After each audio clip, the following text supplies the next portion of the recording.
It's time to close your eyes. Take a deep breath and let your mind float beyond the stars. *Night's bedtime story will take you far from Earth, into the quiet of deep space, where dreams and galaxies drift together. This is the story of Aurelia 4, a lost ship, two explorers, and a secret hidden in the silence of the stars. So snuggle in, relax your body, and listen as we journey into the cosmic night. The night sky above Earth was clear, yet something invisible was humming in the dark. A pulse no one could hear except the machines orbiting far beyond the moon. Dr. Elias Rains sat alone in the listening chamber of the Deep Space Relay Station 19, a half-forgotten outpost perched on the edge of Antarctica. The floor vibrated faintly beneath his boots as the data stream continued to roll across his monitors. Endless numbers, frequencies, spikes, and valleys of cosmic noise. He rubbed his eyes. It was nearly 2:30 a.m. The world slept while he chased ghosts in static. For weeks, Elias had been monitoring anomalies from the outer solar system. Most turned out to be reflections from distant quasars or interference from passing satellites. But this night was different. This night, the static whispered. A single repeating pattern appeared. A short burst followed by 3 long pulses, over and over again. He frowned. "That's Morse code," he murmured. The sequence was clear, deliberate. He tapped the keys, ran the signal through 3 filters, and isolated the frequency. It wasn't bouncing off any known satellite. It wasn't coming from a planet. It was moving, slowly drifting inward from beyond Pluto's orbit, from the region known as the Kuiper Belt, where sunlight faded and silence ruled. A chill went through him. No signal had ever come from that far. He ran the coordinates again. Same result. He leaned closer to the speaker and turned up the gain. The static thickened. Then, for the briefest moment, he heard something that wasn't mechanical. A voice, not a word, not language, just a tone that seemed to breathe, like a sigh stretched across light years. Elias froze. "Repeat playback." The computer obeyed, the sound replaying in a slow, haunting rhythm. The pulse wasn't random. It carried mathematical structure. Prime intervals between beats, Fibonacci patterns in the waveform. No natural source could do that. He hit record. Log entry 0192A. Unidentified transmission detected at 3:12 Universal Time. Origin approximately 52 astronomical units beyond Pluto. Signal contains repeating mathematical intervals. Possible intelligent source. The hum grew louder, enough that the walls of the station began to resonate faintly. He touched the console. It was warm outside. The wind howled against the steel dome. "Dr. Rain," came a voice through the comms. His supervisor, Commander Ilara Kess, from Orbital Command. "You're still awake?" Elias smiled faintly. "Couldn't sleep. The universe decided to talk tonight." Her voice carried the weary amusement of someone who had heard too many false alarms.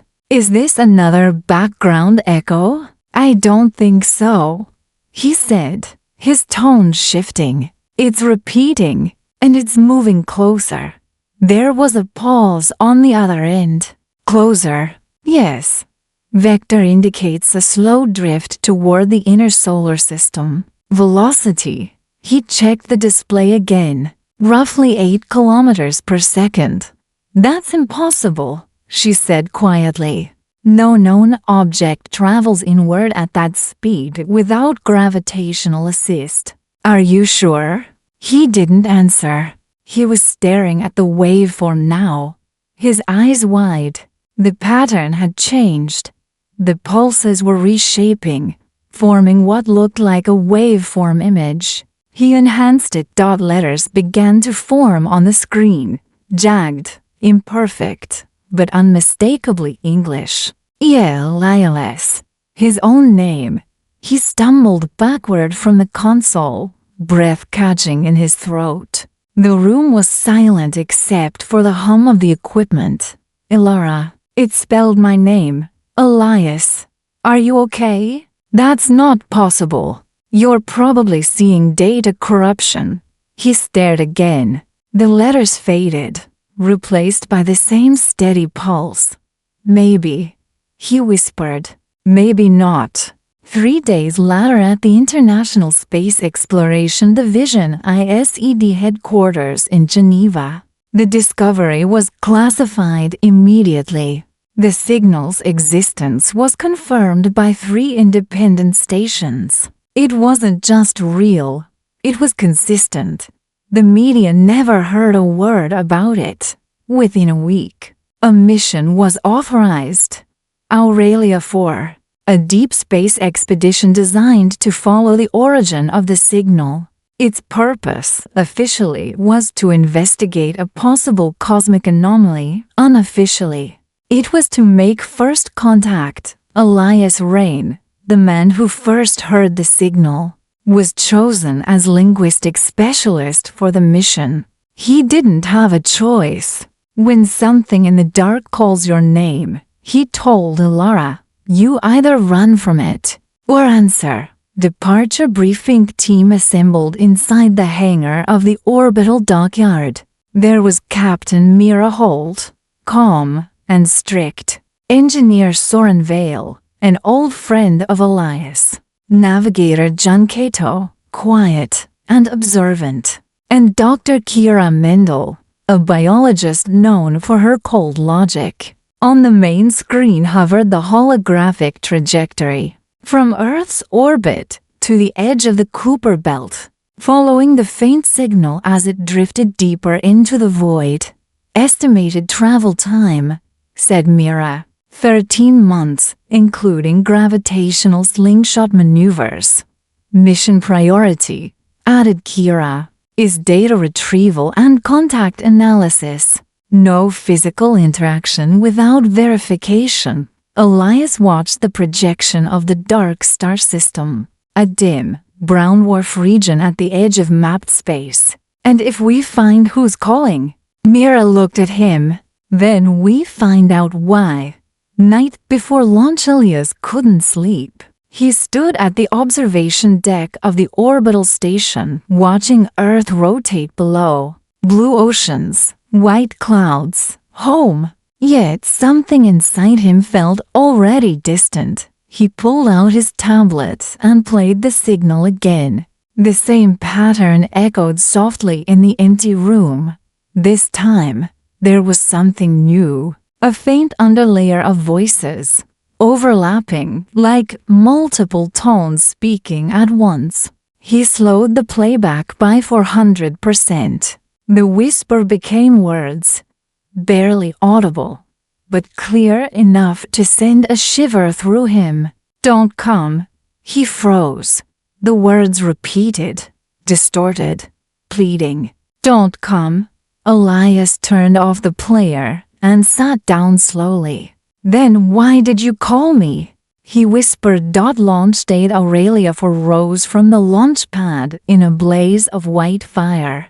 Billions watched from Earth's surface, unaware of its true purpose inside the ship. Elias felt the vibration through his bones as the engines carried them away from everything familiar. As the blue planet shrank into a bright dot behind them, a strange calm settled over the crew. Signal confirmed, John said from navigation. Still moving inward. We're matching trajectory. Good, said Mira. Maintain calm silence until we cross Neptune's orbit. Elias leaned toward the window. Beyond lay the infinite dark. For a long time, no one spoke. Only the soft hum of the engines filled the air. He thought of the whisper, "Don't come," and of the name spelled out in light. Elias thought he felt, for the first time, not curiosity but dread, because somewhere in the cold silence between stars, something was waiting for him. The ship drifted silently through the dark, an arrow of white metal cutting across an ocean without waves. Beyond the thick glass, the stars stretched like distant memories, too far to touch, too ancient to name. Elias Rains sat by the viewport, his reflection pale and ghostly in the faint light of the console.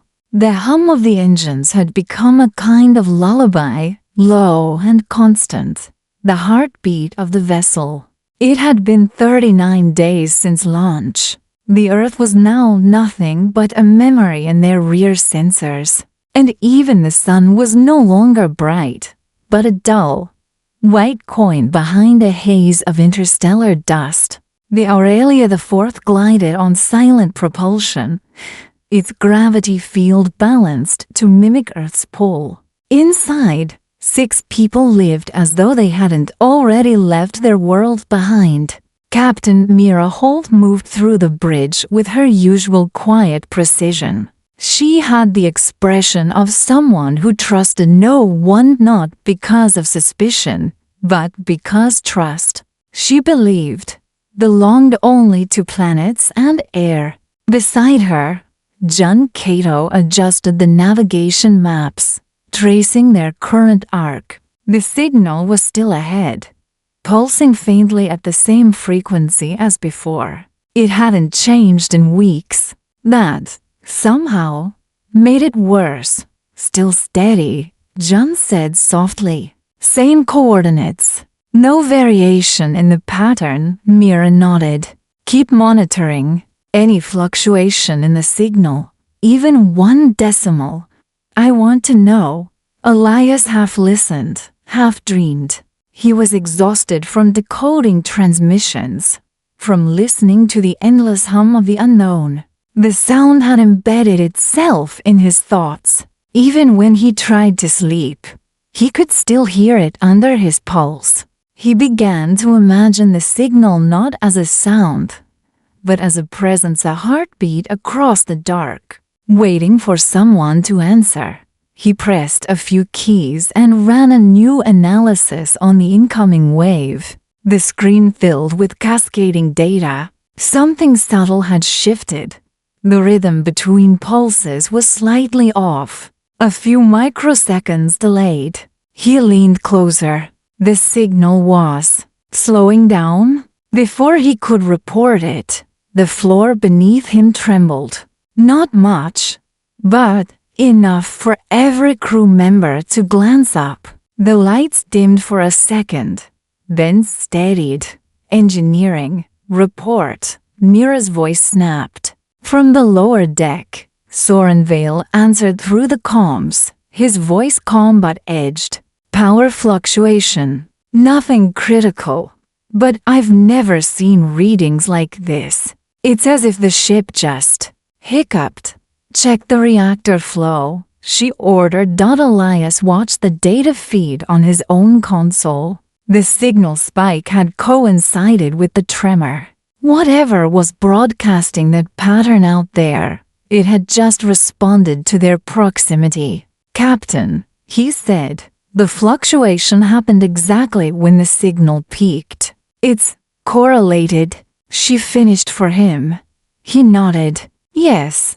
Mira exhaled through her nose, not in surprise, but in acknowledgement of something she had expected all along. Noted.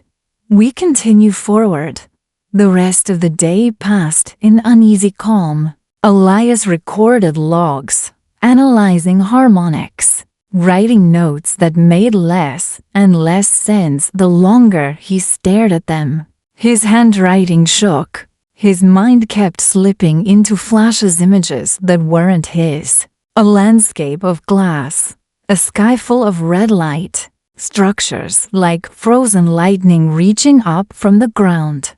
He blinked, and it was gone. Just the hum, the same pulse echoing in his head. By the 40th day, small things began to change. Jun reported mild disorientation when using the navigation grid. Kira, the biologist, began complaining that the plant samples in the lab were growing slower than expected, as if time itself had thinned. Even the clock on the main deck started to lose seconds, an error no one could explain. "It's the radiation field," Soren said one evening while tightening bolts along the maintenance bay. "We're crossing through a magnetic drift, probably throwing off the sensors." Elias shook his head. "It's not radiation, it's synchronization. The signal's not just broadcasting, it's aligning with us." Soren gave a small laugh that didn't reach his eyes. "You sound like it's alive." Elias looked at the engineer's reflection in the steel bulkhead. "What if it is?" That night, Elias woke suddenly, his heart pounding. The ship was silent, but he could hear something faint through the ventilation system, soft tapping, rhythmic, like fingers on metal. He sat up and listened. The sound came from the corridor outside his cabin. Slowly, he got up and opened the door. The hallway was empty. Only the dim blue lights along the floor guided his path. The tapping stopped. He turned, half expecting someone behind him. Nothing. Then, through the intercom system, a voice so quiet it was almost the breath of the ship itself whispered his name. "Elias." He froze. The voice was familiar, but impossible. It was his own. He backed into his cabin, shutting the door. "Computer, isolate sound source," he said, his voice shaking. "Source undetermined," the AI replied. "Audio originates from multiple reflection points within the hull." He leaned against the wall, breathing hard. "Play back the external signal." The hum began again, low and steady. But as it played, he realized the pattern had changed once more. It wasn't dots and dashes anymore. It was forming tones, melodic intervals, music, a haunting, slow melody that rose and fell like something trying to imitate human emotion. He felt tears sting his eyes and didn't know why. The next morning, when he entered the bridge, Mira was already there, her hands clasped behind her back, staring at the forward view. The stars outside looked stretched, elongated. Space itself seemed to bend. "We crossed Neptune's orbit," she said without looking at him. "We're officially beyond everything humanity has ever reached." Elias stood beside her. "The signal's clearer here." She nodded, and louder. Jun turned from his console. "Captain, I've been tracking the signal's origin. It's not coming from a stationary point anymore." "What do you mean?" "It's moving. Not drifting randomly, it's correcting its path. It's moving toward us." For a few seconds, the bridge was silent except for the soft clicking of instruments. Then Mira said, "Show me." On the main screen, a 3D map appeared. 2 dots glowed, one for the Aurelia 4, one for the source. The second dot was indeed shifting, its trajectory adjusting in perfect symmetry with theirs. Elias whispered, "It knows we're coming." Mira's expression didn't change. "Maintain course. If it's tracking us, we'll find out why." Hours passed. The crew avoided conversation. Meals were silent. Even laughter, when it happened, sounded wrong, forced, echoing off metal walls like an imitation of joy. Elias spent most of his time in the comms room, surrounded by monitors displaying waveforms that no longer looked random. The lines curved into shapes almost like faces, fleeting and sorrowful. appearing between static bursts. Once, he swore he saw a pair of eyes open within the noise itself. He began recording voice logs privately. Day 43, he said into his handheld recorder. The signal continues to evolve. I believe it's learning. Every time we analyze it, it changes form as if responding to observation. Crew morale deteriorating. I don't know how much of what I hear is real anymore. He paused, listening to the faint hum in the air ducts again. I keep hearing my own name, over and over. I don't think it's coming from the speakers anymore. When he stopped recording, he noticed a small detail on the playback screen. A phrase had embedded itself in the waveform like a ghost image. It read, "We remember you." He didn't tell anyone. 2 weeks later, the ship crossed into the outermost ring of the Kuiper Belt. The view outside became a graveyard of ice and dust, slow-moving fragments glinting in the starlight. The signal now pulsed so strongly that it interfered with communication. The AI began reporting errors in navigation. Half the crew stopped sleeping. During the morning systems check, John collapsed. His vitals were stable, but his brain waves showed abnormal oscillations, high-frequency bursts identical to the alien signal. Kira kept him under observation, whispering to Elias afterward, his mind's resonating with it, like he's being tuned. Elias stared at John's motionless face through the glass of the med pod. He's dreaming the same thing I've been hearing. What's that? Kira asked. He swallowed. A song. Later, while examining the ship's communication core, Elias noticed something strange. The external transmitters had activated on their own. The Aurelia IV was now broadcasting the same signal it was receiving, a perfect mirror. He tried to shut it down, but the system resisted. Code lines rewriting themselves faster than he could override them. Finally, the screen flashed white, and a single phrase appeared. "We are near." The lights flickered. The hum deepened into a vibration that shook his teeth. From somewhere deep within the ship came a faint metallic groan, like the hull itself was breathing. Then it stopped, leaving only silence. When he returned to the bridge, Mira was standing alone, eyes on the vastness ahead. She didn't look surprised when he told her what had happened. "It was always going to find us," she said quietly. "You just confirmed it." Elias looked out the window. In the distance, a faint glimmer flickered against the black. It wasn't a star, it moved too slowly, too deliberately. "Is that it?" he asked. "Maybe," she said. "Or maybe it's us, reflected in something we don't understand."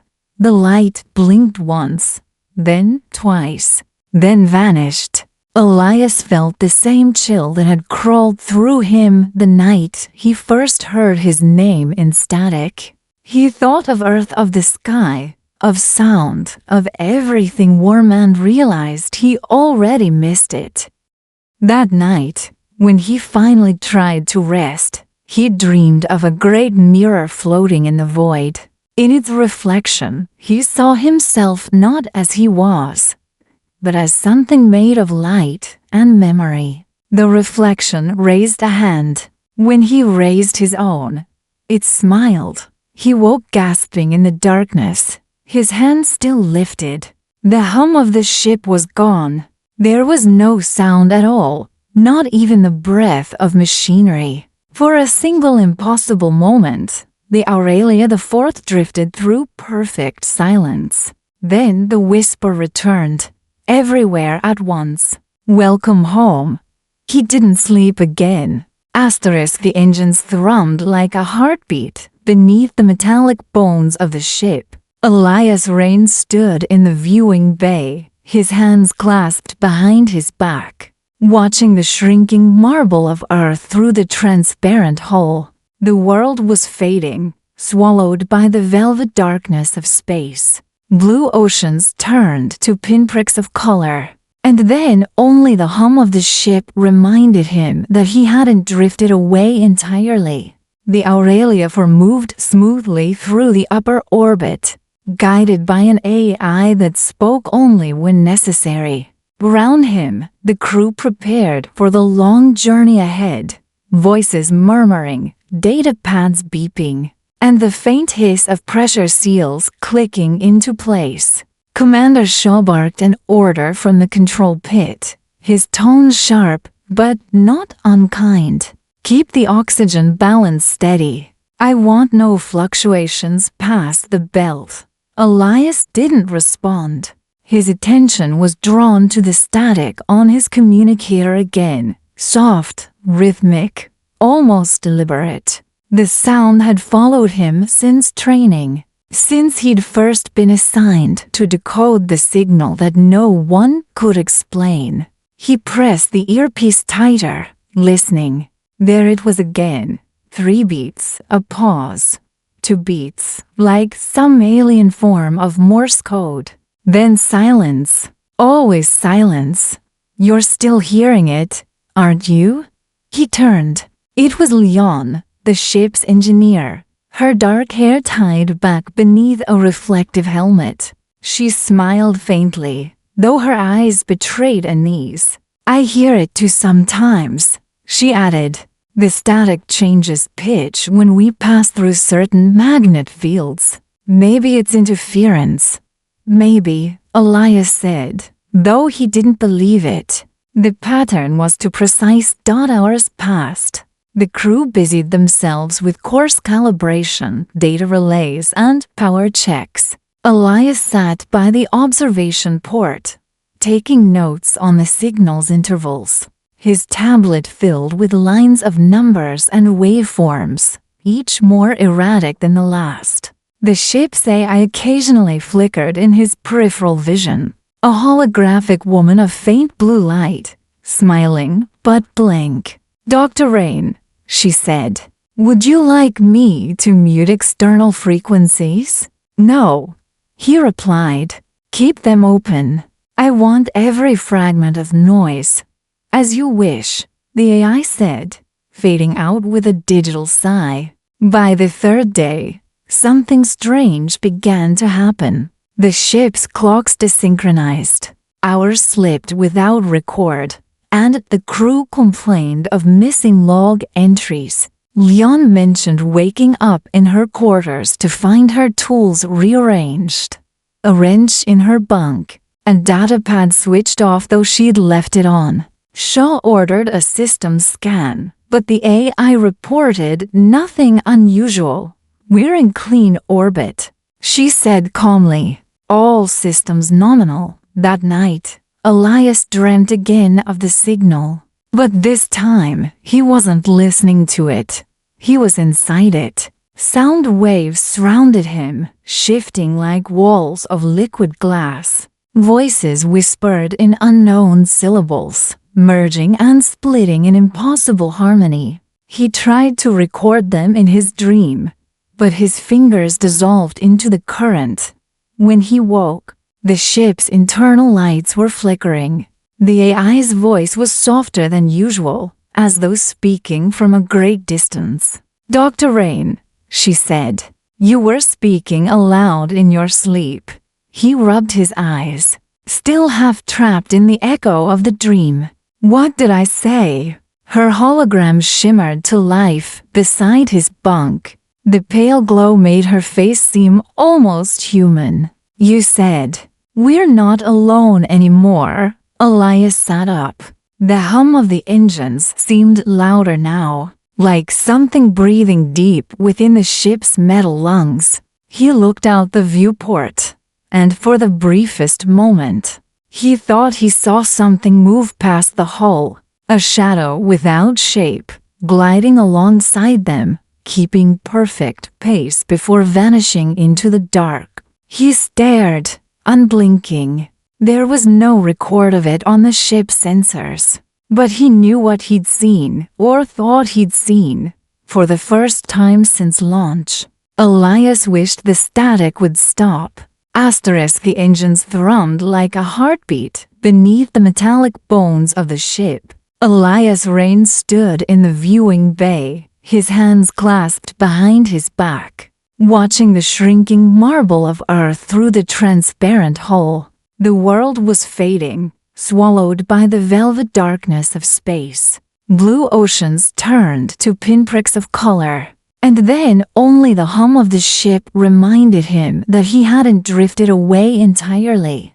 The Aurelia 4 moved smoothly through the upper orbit, guided by an AI that spoke only when necessary. Around him, the crew prepared for the long journey ahead, voices murmuring, data pads beeping, and the faint hiss of pressure seals clicking into place. Commander Shaw barked an order from the control pit, his tone sharp but not unkind. "Keep the oxygen balance steady. I want no fluctuations past the belt." Elias didn't respond. His attention was drawn to the static on his communicator again, soft, rhythmic, almost deliberate. The sound had followed him since training, since he'd first been assigned to decode the signal that no one could explain. He pressed the earpiece tighter, listening. There it was again. 3 beats, a pause. 2 beats, like some alien form of Morse code. Then silence. Always silence. "You're still hearing it, aren't you?" He turned. It was Leon, the ship's engineer, her dark hair tied back beneath a reflective helmet. She smiled faintly, though her eyes betrayed unease. "I hear it too sometimes," she added. "The static changes pitch when we pass through certain magnet fields. Maybe it's interference." "Maybe," Elias said, though he didn't believe it. The pattern was too precise. Hours passed. The crew busied themselves with course calibration, data relays, and power checks. Elias sat by the observation port, taking notes on the signal's intervals, his tablet filled with lines of numbers and waveforms, each more erratic than the last. The ship's AI occasionally flickered in his peripheral vision, a holographic woman of faint blue light, smiling but blank. "Dr. Rain," she said, "would you like me to mute external frequencies?" "No," he replied. "Keep them open. I want every fragment of noise." "As you wish," the AI said, fading out with a digital sigh. By the 3rd day, something strange began to happen. The ship's clocks desynchronized, hours slipped without record, and the crew complained of missing log entries. Leon mentioned waking up in her quarters to find her tools rearranged, a wrench in her bunk, and datapad switched off though she'd left it on. Shaw ordered a system scan, but the AI reported nothing unusual. "We're in clean orbit," she said calmly. "All systems nominal." That night, Elias dreamt again of the signal. But this time, he wasn't listening to it. He was inside it. Sound waves surrounded him, shifting like walls of liquid glass. Voices whispered in unknown syllables, merging and splitting in impossible harmony. He tried to record them in his dream, but his fingers dissolved into the current. When he woke, the ship's internal lights were flickering. The AI's voice was softer than usual, as though speaking from a great distance. "Dr. Rain," she said, "you were speaking aloud in your sleep." He rubbed his eyes, still half trapped in the echo of the dream. "What did I say?" Her hologram shimmered to life beside his bunk. The pale glow made her face seem almost human. "You said, 'We're not alone anymore.'" Elias sat up. The hum of the engines seemed louder now, like something breathing deep within the ship's metal lungs. He looked out the viewport, and for the briefest moment, he thought he saw something move past the hull, a shadow without shape, gliding alongside them, keeping perfect pace before vanishing into the dark. He stared, unblinking. There was no record of it on the ship's sensors, but he knew what he'd seen, or thought he'd seen, for the first time since launch. Elias wished the static would stop. The light from the nearest star dimmed until the space around the Aurelia 4 seemed to thicken like black fog. The ship's hull sensors flickered, trying to recalibrate to the strange distortion that had swallowed them whole. Outside, the universe no longer looked real. Stars bent and smeared like paint dragged across wet glass. Elias stood at the observation port again, watching as light twisted unnaturally. "It's like we've fallen behind reality," he murmured. His breath fogged the glass, though the cabin temperature hadn't changed. Commander Shaw was at the helm, jaw set tight. "Gravitational mapping is failing. The coordinates don't match any known chart. We've gone off course by at least a light day." Leon's voice came from the engineering console, panicked and breathless. "It's not just the course. The clock's descended again. We lost 13 hours since the last data point." 13? Elias turned sharply. "That's not possible. We just logged a 4-minute shift." She shook her head, eyes wide. "All logs agree. The ship's time has fractured. The AI can't even confirm what second it is." The AI's holographic form shimmered beside them, flickering like a broken reflection. "Temporal variance detected. Recommend." Its voice glitched, replaying its last word in reverse. "Denemoser, denemoser, denemoser." Then it froze entirely. "System reboot," Shaw ordered. But nothing happened. The air in the cabin seemed heavier now, as though gravity had thickened. Elias's head spun. He felt pressure behind his eyes, like someone pushing from the inside. The Aurelia IV drifted through a fog of cosmic dust, its hull faintly illuminated by the dying light of distant stars. The crew had been awake for 16 continuous hours, tracking a faint signal spike that had appeared on their sensors. It was faint, but distinct and irregular frequency, pulsing in a rhythm almost identical to the one that had haunted Elias's dreams. Commander Shaw stood at the central console, his face etched with tension. "It's not natural," he muttered. "No planet, no asteroid, no ship should be broadcasting from that region." He turned to Elias. "You've studied these patterns the longest. Could it be another reflection of our own signal?" Elias leaned over the console, adjusting the waveform analysis. "No, the phase inversion is wrong. It's not an echo, it's an origin." The room went quiet. Only the low thrum of the ship's engines and the whisper of circulating air filled the silence. Leon exchanged a glance with Elias, her brow furrowed. "How far?" she asked. 17,000 kilometers off our projected course," Shaw replied. "We can make visual contact in 2 hours." The Aurelia IV adjusted its thrusters, gliding through the dark void toward the source. As they neared the coordinates, the navigation feed began to distort. Lines of code scrambled and rearranged themselves into indecipherable symbols. The AI's voice trembled, something it had never done before. "Warning. Spatial interference increasing.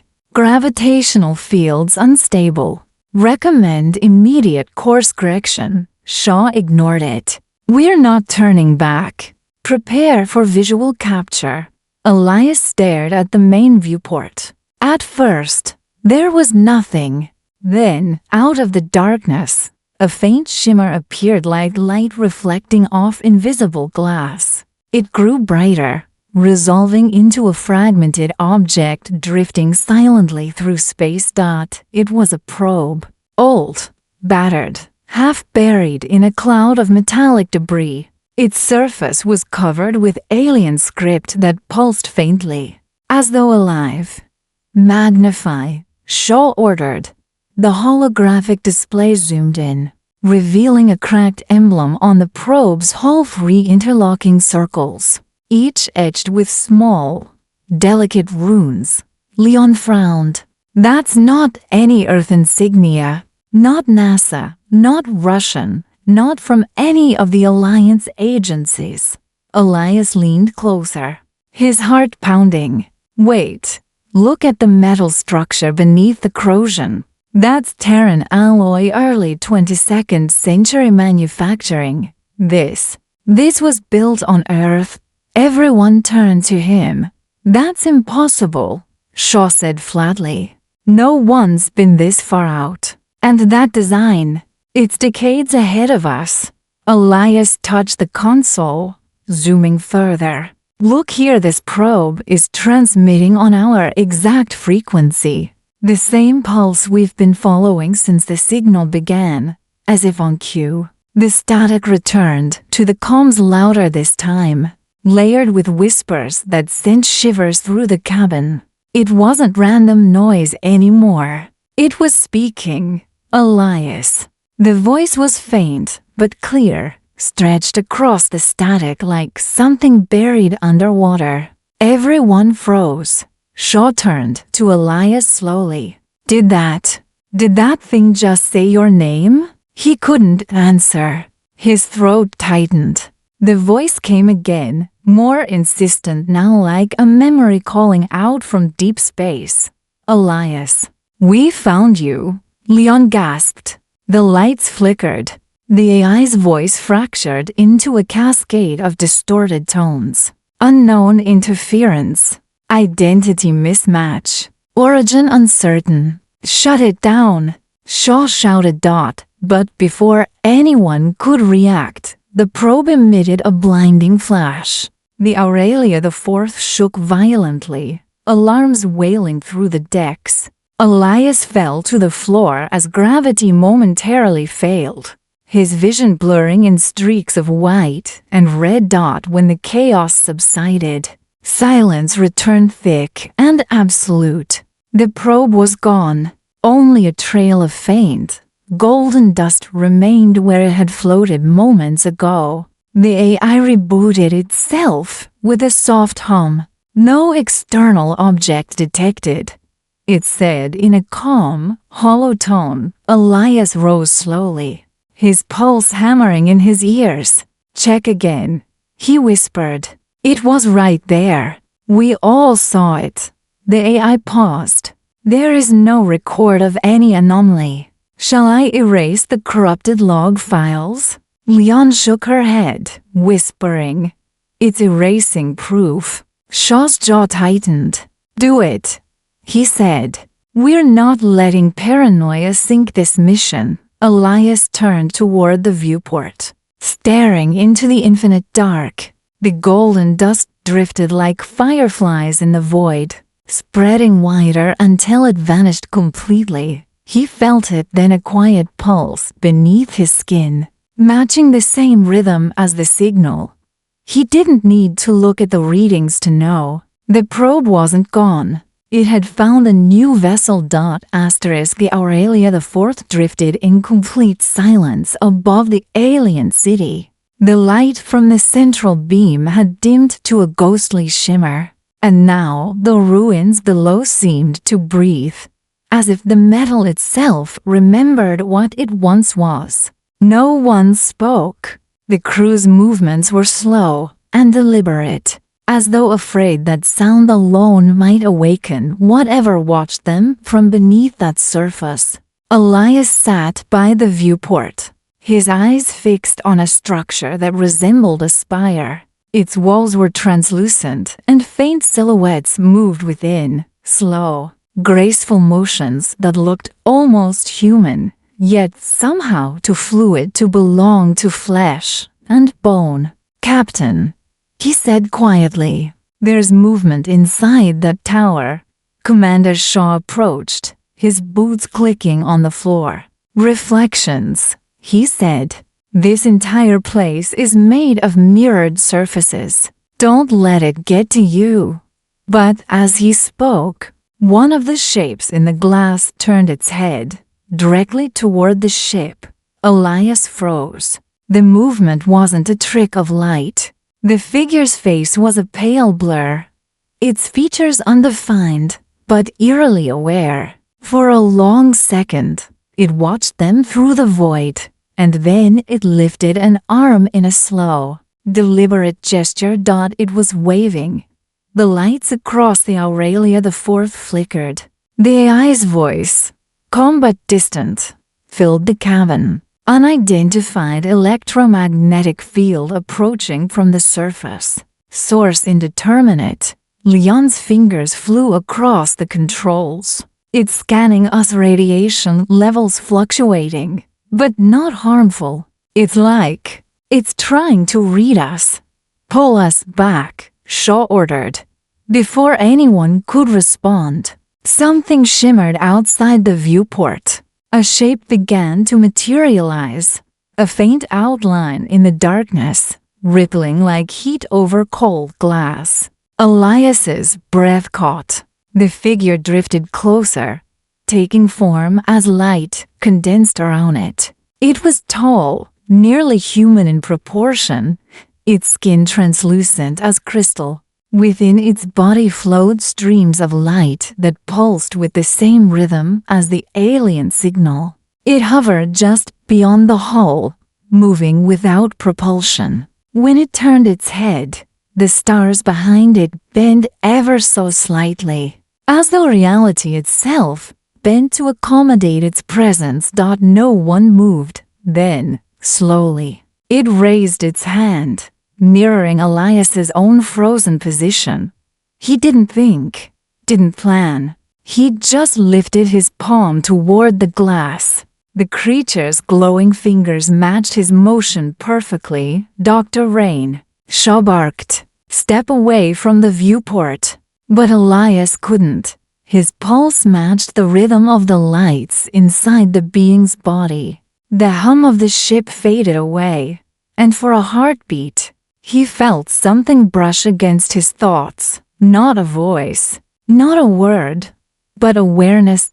It was inside him, studying, curious, searching. Leon pulled him back suddenly. "Elias, stop!" He stumbled, gasping as the figure blinked out of existence. The sensors went dead. Every display turned black for 3 full seconds before rebooting. The AI's voice returned, quieter than before. "External contact lost. Power fluctuation detected. Memory fragments corrupted." "What the hell was that?" Shaw demanded. "Did we record it?" Leon's eyes darted across the monitor. "The logs are gone. It's like it deleted itself." Elias pressed a hand to his forehead. His skin felt cold. "It wasn't hostile." Shaw turned to him sharply. "You don't know that." "I do," Elias said, meeting his gaze. "It was trying to communicate. It was mirroring me, like it wanted recognition." No one answered. The captain's expression softened for just a second before he turned back to the controls. "Whatever it was, we stay alert. Leon, restore all system backups. Rain, keep listening to the signal. I want to know if it changes again." Hours passed. The crew worked in silence, repairing, recalibrating, pretending not to glance at the windows. The AI remained subdued, her tone now fractured by faint static. At 0300 ship time, Elias was alone in the observation bay again. The light from the alien world bathed the cabin in a pale shimmer. He stared out into the endless dark, unable to shake the feeling that something was still there, just beyond visibility. He activated his audio recorder. Log entry. He whispered, Day 12. First confirmed visual contact with non-human intelligence. Form, luminous. Humanoid. Phase adaptive. Behavior, responsive. Emotion, unknown. He paused. I felt empathy. Or maybe it was using my own memories to mimic it. Either way, I didn't feel fear. I felt seen. As he finished recording, the whisper returned through his comms. Soft, broken, but unmistakable. Elias. He froze. Who's transmitting? The voice came again, layered through static. We remember you. He looked around, pulse racing. Identify yourself. You came back. A chill ran down his spine. The air grew heavy, dense, like the atmosphere itself was pressing against him. He turned to leave, but the lights dimmed. Outside the viewport, the figure had returned. This time, it was closer, its face almost pressed to the glass, its hollow eyes glowing faintly blue. But there was something different now. Behind it, dozens of shapes shimmered into existence, each identical, each staring silently toward the ship. Elias stumbled backward. The figures raised their arms in unison, a silent greeting or perhaps a warning. Then, all at once, they vanished, leaving only trails of faint luminescence drifting through the black. The AI's voice flickered back on. External readings nominal. No life signs detected. Elias whispered to no one. They're not gone. He didn't tell the captain what he'd seen. He didn't mention the voice that had spoken his name again before fading, because deep down, he already knew. Whatever those beings were, they weren't strangers. They had been waiting and somehow, impossibly, they knew him. The ship didn't sleep anymore. That was what it felt like, an insomnia that stretched across steel and circuitry. Every hum, every light pulse carried a faint, irregular rhythm, as though the Aurelia IV itself was breathing unevenly. Elias hadn't slept either.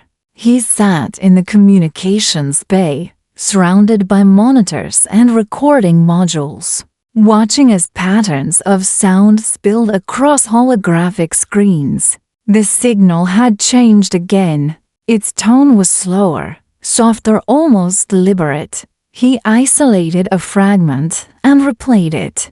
The waveform pulsed in uneven clusters. 3 beats, a pause, 2 longer tones, another pause. Then something new, a faint rise, like the echo of a human voice filtered through water. Leon entered quietly, carrying a thermos of dark liquid.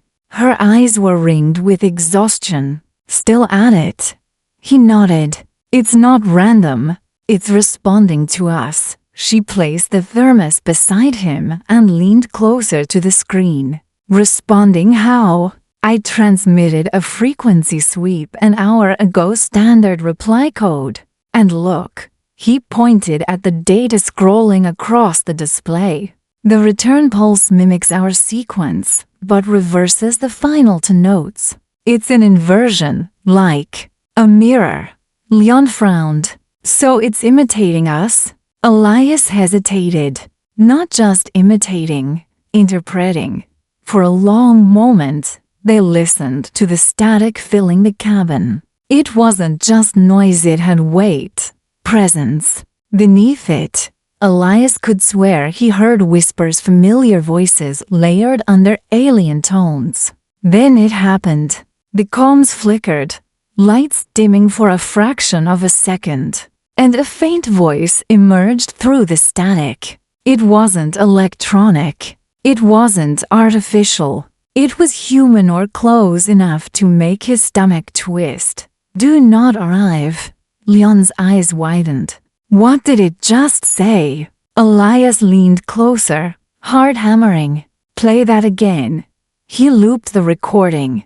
The words were faint, distorted, but undeniably real. Do not arrive. Shaw burst into the bay moments later, his uniform half unzipped, face drawn with irritation. What's going on? The bridge sensors are spiking again. Leon gestured toward the speakers. You need to hear this. They played it again. The voice, neither male nor female, came through in fragmented syllables, layered with echoes like overlapping time. Do not arrive. Too late. Turn back. Shaw's jaw tightened. It's interference. Elias looked up sharply. That's language. Structure. Intent. You can't just dismiss it. Doctor, we're not here to chase phantoms, Shaw snapped. Our mission is to locate the source, not run from it. Maybe the source doesn't want to be found. The room went silent. Leon's eyes darted between them, uncertain which reality to believe. Shaw finally exhaled, rubbing his temple. Record everything. But we proceed as planned. If something's out there trying to spook us, I want to know why. He left, his boots echoing down the corridor. Elias turned back to the screen. The signal had changed again. The waveform now showed symmetrical spikes, too precise to be natural. It was trying to speak more. He enhanced the frequencies, filtering the distortion layer by layer, and then the voice returned clearer, closer, like someone whispering directly into his ear. You cannot stay. Elias froze. Leon, did you hear that? But Leon was staring at something else, her reflection in the glass panel beside the console. It had moved half a second out of sync. Elias, she whispered. Look. He turned. His own reflection blinked, but he hadn't. The lights flickered again, and the comms cut to static. When they returned, the signal was gone. For the rest of the cycle, the ship was silent. No voices, no pulses, nothing. Elias should have felt relief, but instead, a hollow dread grew in his chest. Silence didn't mean safety, it meant something was watching and waiting. Later, while the others slept, he returned to the viewport. The alien city still glimmered faintly below, its mirrored towers reflecting faint fragments of starlight. But there was something new now, an immense shape drifting slowly above the ruins. At first, he thought it was a shadow cast by a moon. Then it moved. The form was colossal, almost invisible except for the faint distortion it caused in the stars behind it. It wasn't a ship in any human sense, it was geometry made impossible. Intersecting planes, infinite curvature, surfaces that folded in on themselves. The AI's voice broke through the silence, trembling with static. Unknown structure detected. Origin non-physical. Non-physical? Elias repeated. Yes, it exists simultaneously across multiple vectors. It should not exist. As she spoke, the distortion brightened. Faint lines of light coursed along its surface like veins awakening from centuries of sleep. The ship systems began to hum in resonance. Captain to bridge. Shaw's voice thundered through the intercom. We've got movement. Elias remained by the viewport, mesmerized. The colossal shape shifted, rotating slowly until one of its edges, if it could even be called an edge, aligned with the Aurelia 4. Then, with infinite grace, it released a pulse.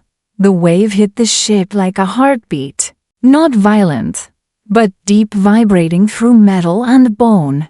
The consoles lit up, screens flooding with alien symbols. Elias's ears rang, but within the sound, He could hear words again. You have been heard. You must not arrive.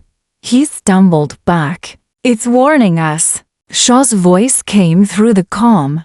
Elias, get off that channel. You're overloading the system. But the message wouldn't stop. It repeated, looping. Its tone almost pleading now. Do not arrive. Do not awaken. And then silence. Every monitor went dark. The ship's engines cut off mid-cycle. The lights dimmed to emergency red. Power loss. The AI announced, her voice fragmented. System integrity compromised. Leon ran into the bay, her face pale. The reactor's offline. It's like something drained it, like it pulled the energy right out of us. Elias stared at the fading glow outside. The vast structure was gone, vanished as though it had never existed. Only the faint pulse of the original signal remained, steady, patient, waiting. What if that wasn't a threat? He said softly. What if it was mercy? Leon looked at him, eyes wide. Mercy?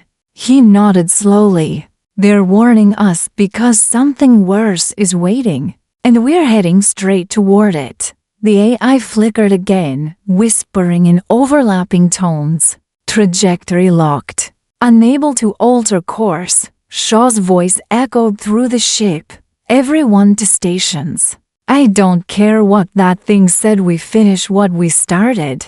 The engines roared to life again, but their hum sounded different now, deeper, strained, almost unwilling. Elias pressed a hand to the viewport. The stars seemed closer than they should have been, drawn inward, bent around an unseen point ahead. He could feel it in his chest, the pull of gravity, not from a planet, but from something far older, something alive. And though the alien voice had fallen silent, a new one rose quietly in his mind. You heard us. You came anyway. He didn't tell the others. He simply sat back in his chair, the hum of the engines beneath him, and watched as the Aurelia IV glided deeper into the dark, toward the thing that wanted them most. The planet appeared at first like a pearl adrift in darkness pale, glimmering faintly against the void. No clouds, no atmosphere flicker, just a perfect, dead glow. Elias stood beside Leon at the viewport, both of them silent as the Aurelia IV descended. The ship trembled under invisible pressure, the way a diver's chest tightens deep underwater. Atmospheric scan? Leon murmured. The AI responded, voice thinner than usual, as though struggling to stay awake. Trace gases detected. Oxygen minimal. Carbon dioxide stable. Organic compounds unidentifiable. Unidentifiable? Elias repeated. Yes. Composition inconsistent with any known molecular pattern. Shaw's voice broke in over the comm. Landing gear deployed. We're going down, people. Eyes open, recorders on. The planet's surface rose toward them, white plains streaked with silver veins that shimmered faintly under the ship's lights. It looked like ice, but sensors read it as stone. The deeper they sank into the atmosphere, the more unnatural the landscape became. The ground wasn't static, it moved, not visibly, but subtly, like something vast breathing beneath the crust. Altitude 1,000 meters, the AI reported. Elias felt it before he heard it, a pulse, slow and deep, echoing up through the floor panels. It was rhythmical, like a heartbeat too large to belong to anything living. Then they touched down. The landing was smooth, almost too smooth. No dust plume, no vibration, just silence. Shaw exhaled sharply. All systems stable. Let's prep for Eva. Leon checked her console. Captain, radiation levels are normal, but There's an energy field around the ship. It's faint, but it's reading as biological. Biological. She nodded. It's like the planets. Aware of us. Shaw frowned. Run a deeper scan. I want to know what we're standing on. Elias's gaze remained fixed on the landscape beyond the glass. The plain stretched endlessly, but far on the horizon, faint shapes rose structures. Maybe. Not mountains. Too smooth, too symmetrical. He whispered. That's where the signal came from. Leon followed his gaze. The city. He nodded. If we can call it that. The airlock opened with a low hiss. The outside world was utterly still. Elias stepped out first, his boots pressing into the white stone. The surface was cool, not cold, but alive, like touching the skin of something immense. The silence wasn't absence, it was pressure. Every sound they made died instantly, swallowed by the air. Audio dampening, Leon said. Her voice muffled through the suit comms. There's something absorbing the sound waves. Shaw moved ahead, rifle slung across his shoulder, scanning the horizon. Keep your helmets on and comms clear. We move toward those structures. If this place can generate a signal, we'll find it there. They started walking. Each step sank slightly into the white crust, leaving shallow impressions that shimmered faintly before fading back into smoothness, as if the planet refused to be marked. Elias, Leon said quietly. Look at the ground. He crouched. Embedded beneath the translucent surface were faint shapes, fractured outlines, like skeletal remains of enormous creatures. But their forms were wrong. Elongated skulls, branching ribs, structures like woven bone. These aren't fossils, he said. They're architecture. Bones shaped into buildings, Leon whispered, or buildings that became bones. Shaw's voice cut in sharply. Eyes forward, both of you. They continued, the structures looming larger as they approached. The city, or whatever it had once been, was built from the same pale material as the plains, but twisted upward in impossibly graceful spirals. No seams, no joints, no entrances. Leon ran her hand over one surface. It rippled under her glove like liquid glass. Captain, she breathed. It's organic. Elias felt the hum again, the same pulse from orbit, deeper now, surrounding them. This isn't a city, he said softly. It's alive. Shaw raised an eyebrow. Alive. Every structure, every surface, it's part of one thing. A single entity spread across the planet. Leon's monitor beeped. I'm detecting neuroelectric activity, like brainwaves. The captain's jaw tightened. You're telling me the planet's thinking? Elias didn't answer. He could feel it, an intelligence pressing gently against his mind. Curious, patient, waiting. Then his calm crackled. A voice whispered through static, soft and broken. You came too close. Elias froze. Did you hear that? Leon turned toward him. Hear what? He replayed the signal feed. It was gone. Only faint static remained. Something spoke, he said. The same voice from orbit. Could be residual echo, Shaw said flatly. Keep moving. They reached a vast archway, a hollow curve of stone that pulsed faintly with light. As they stepped closer, the air shimmered, and a low harmonic vibration filled the silence like 1,000 unseen strings tuning at once. Energy surge, Leon said, checking her readings.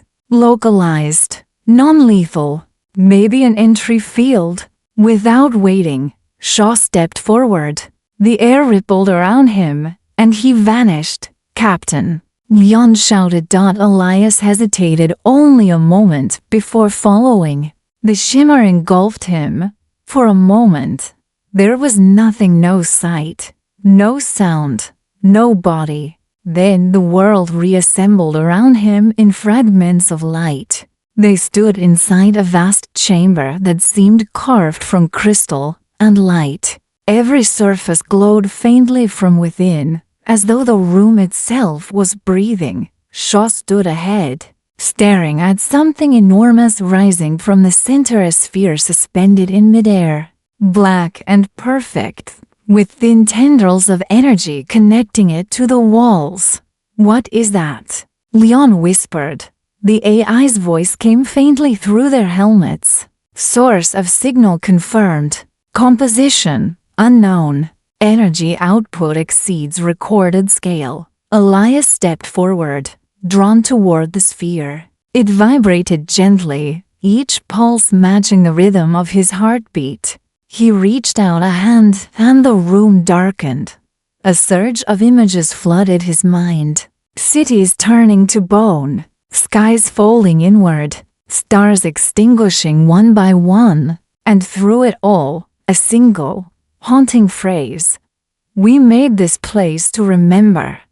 He stumbled backward, gasping. Leon caught his arm. "Elias, what happened?" He stared at the sphere, eyes wide. They weren't warning us to stay away from them. They were warning us to stay away from it. Shaw demanded. "This planet isn't a home," Elias said, voice trembling. "It's a tomb." As if responding, the sphere brightened. The tendrils pulsed faster, feeding energy into the chamber. The floor began to ripple like liquid. "Energy spike!" Leon shouted. "Captain, we need to get out." Before she could finish, a blinding light consumed the room. Elias felt himself lifted weightless, soundless, then dropped back into his body. When he opened his eyes, the chamber was gone. They were standing on the plain again, the ship visible in the distance. Except something was wrong. The sky was darker, almost black. The horizon seemed closer, bent inward like a bold dot. Shaw cursed. "What the hell just happened?"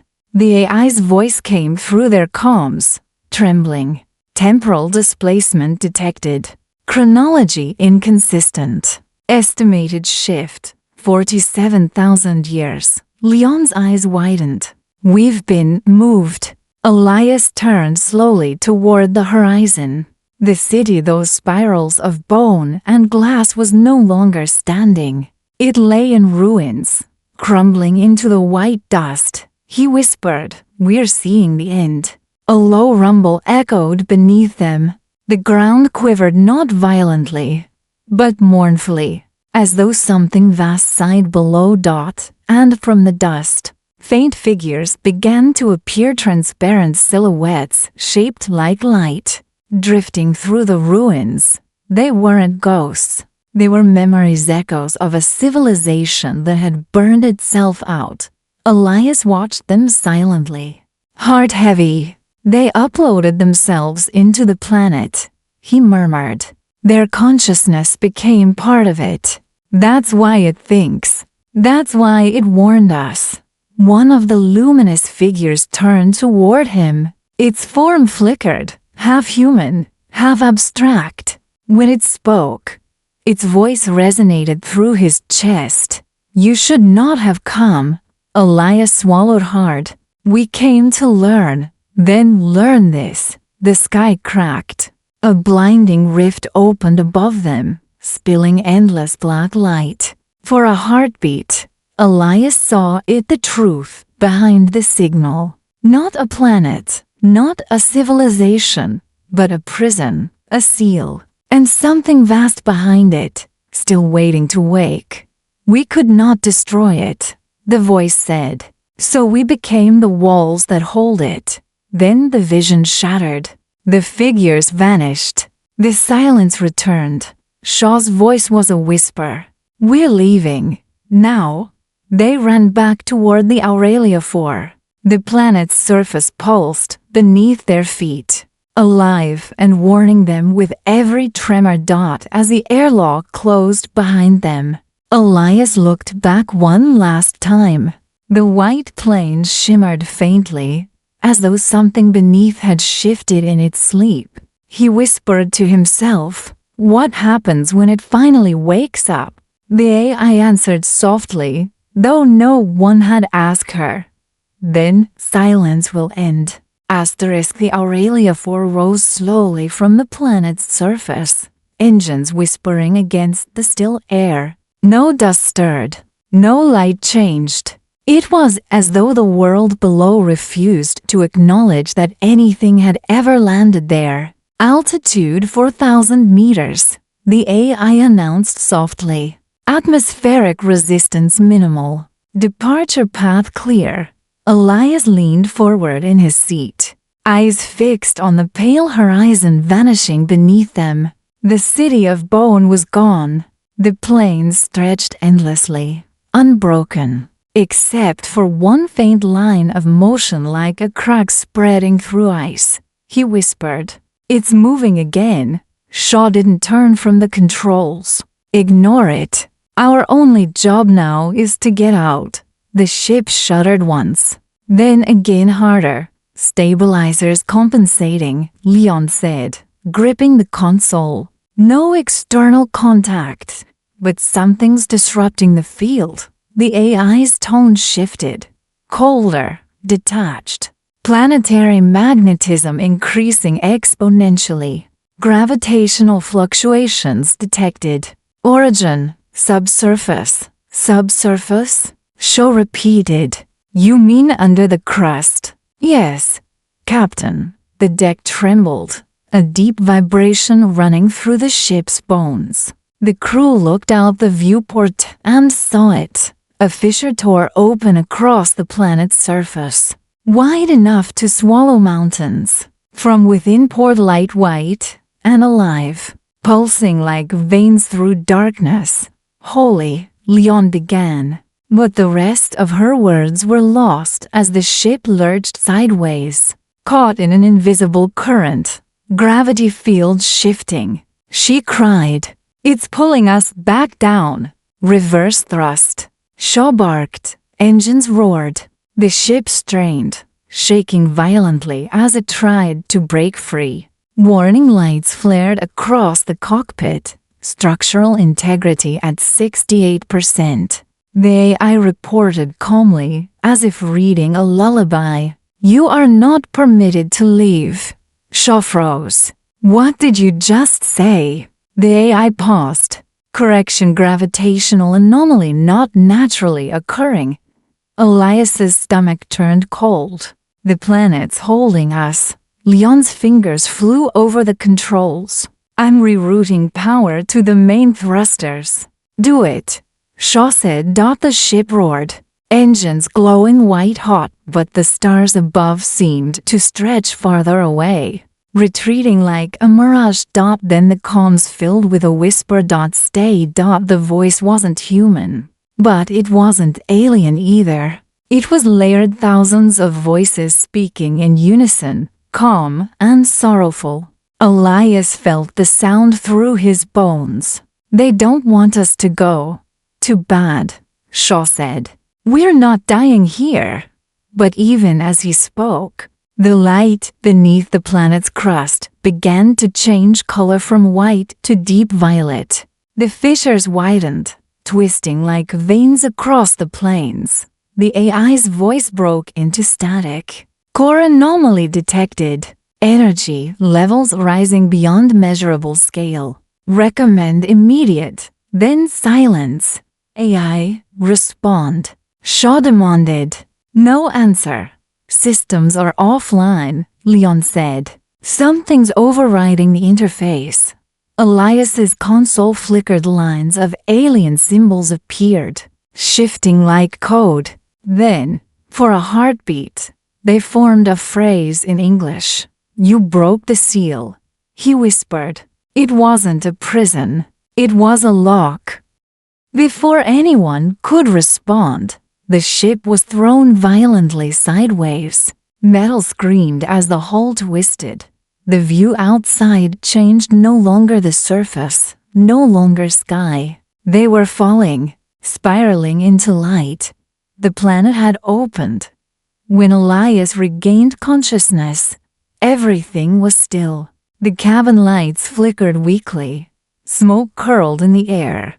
He coughed, unbuckling himself, and looked around. Leon lay slumped beside her console, breathing shallowly. "Shaw was gone, Leon," he whispered, shaking her shoulder. "Wake up." Her eyes fluttered open. "Are we alive?" He looked out the viewport. They weren't in the sky. They weren't anywhere that made sense. The ship rested inside a vast cavern, walls smooth and glimmering.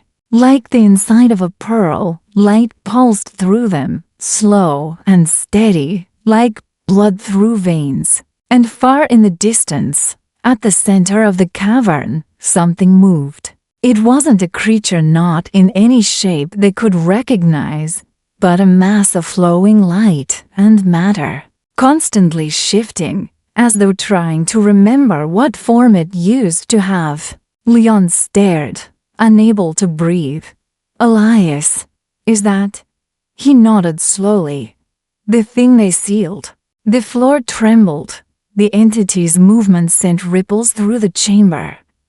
Its surface flashed, and suddenly the ship's instruments came alive, all at once, screens flickering with alien script, voices whispering through static. Elias pressed his hands over his ears, but the sound wasn't outside, it was inside his mind.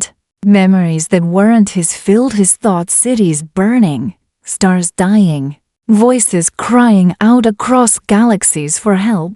He saw beings of light building a shell around this world, binding something vast and terrible within it. Then, like a mirror breaking, the images stopped. He gasped. They trapped it here. All of them. Their entire civilization became the seal. Leon trembled, and we broke it. A low hum filled the chamber, growing louder. The entity was turning toward them. For the first time, Elias felt fear, not for himself, but for everything beyond this planet. The being's voice filled the air, deep and endless. "Release. Achieved." "No," Elias shouted. "You can't. Silence has ended." A beam of light struck the ship, enveloping it in white. The hull groaned, metal twisting, alarms blaring. Leon screamed as her console exploded in sparks. Elias crawled toward her, shielding her body as fire burst across the cabin. The sound was deafening, like the heartbeat of the universe collapsing inward. Then everything stopped. When he opened his eyes, there was no ship, no Leon, no fire, only light. He stood barefoot, weightless on a plain of stars. The entity loomed before him, vast and formless. Its voice no longer many but one. "You saw what we buried," Elias whispered. "What are you?" The first echo, the beginning before sound. He felt its presence inside him, searching, not cruel, but inevitable. "We were meant to sleep until the last light died. But you came. You opened the gate. Now, memory returns." Elias's voice shook. "You'll destroy everything." "No. We will remake what was lost by consuming it." The light pulsed. Creation and consumption are the same. Elias fell to his knees. "Please, let us leave." "You cannot. You are already part of the remembering." Then, just as suddenly, the vision fractured. He was back in the ship. The alarms were silent. The cabin was cold. Leon was gone. Only the captain's voice came through the comm, faint, broken. "Rain, do you copy?" Elias grabbed the mic. "Captain, where are you?" "I don't know," Shaw said.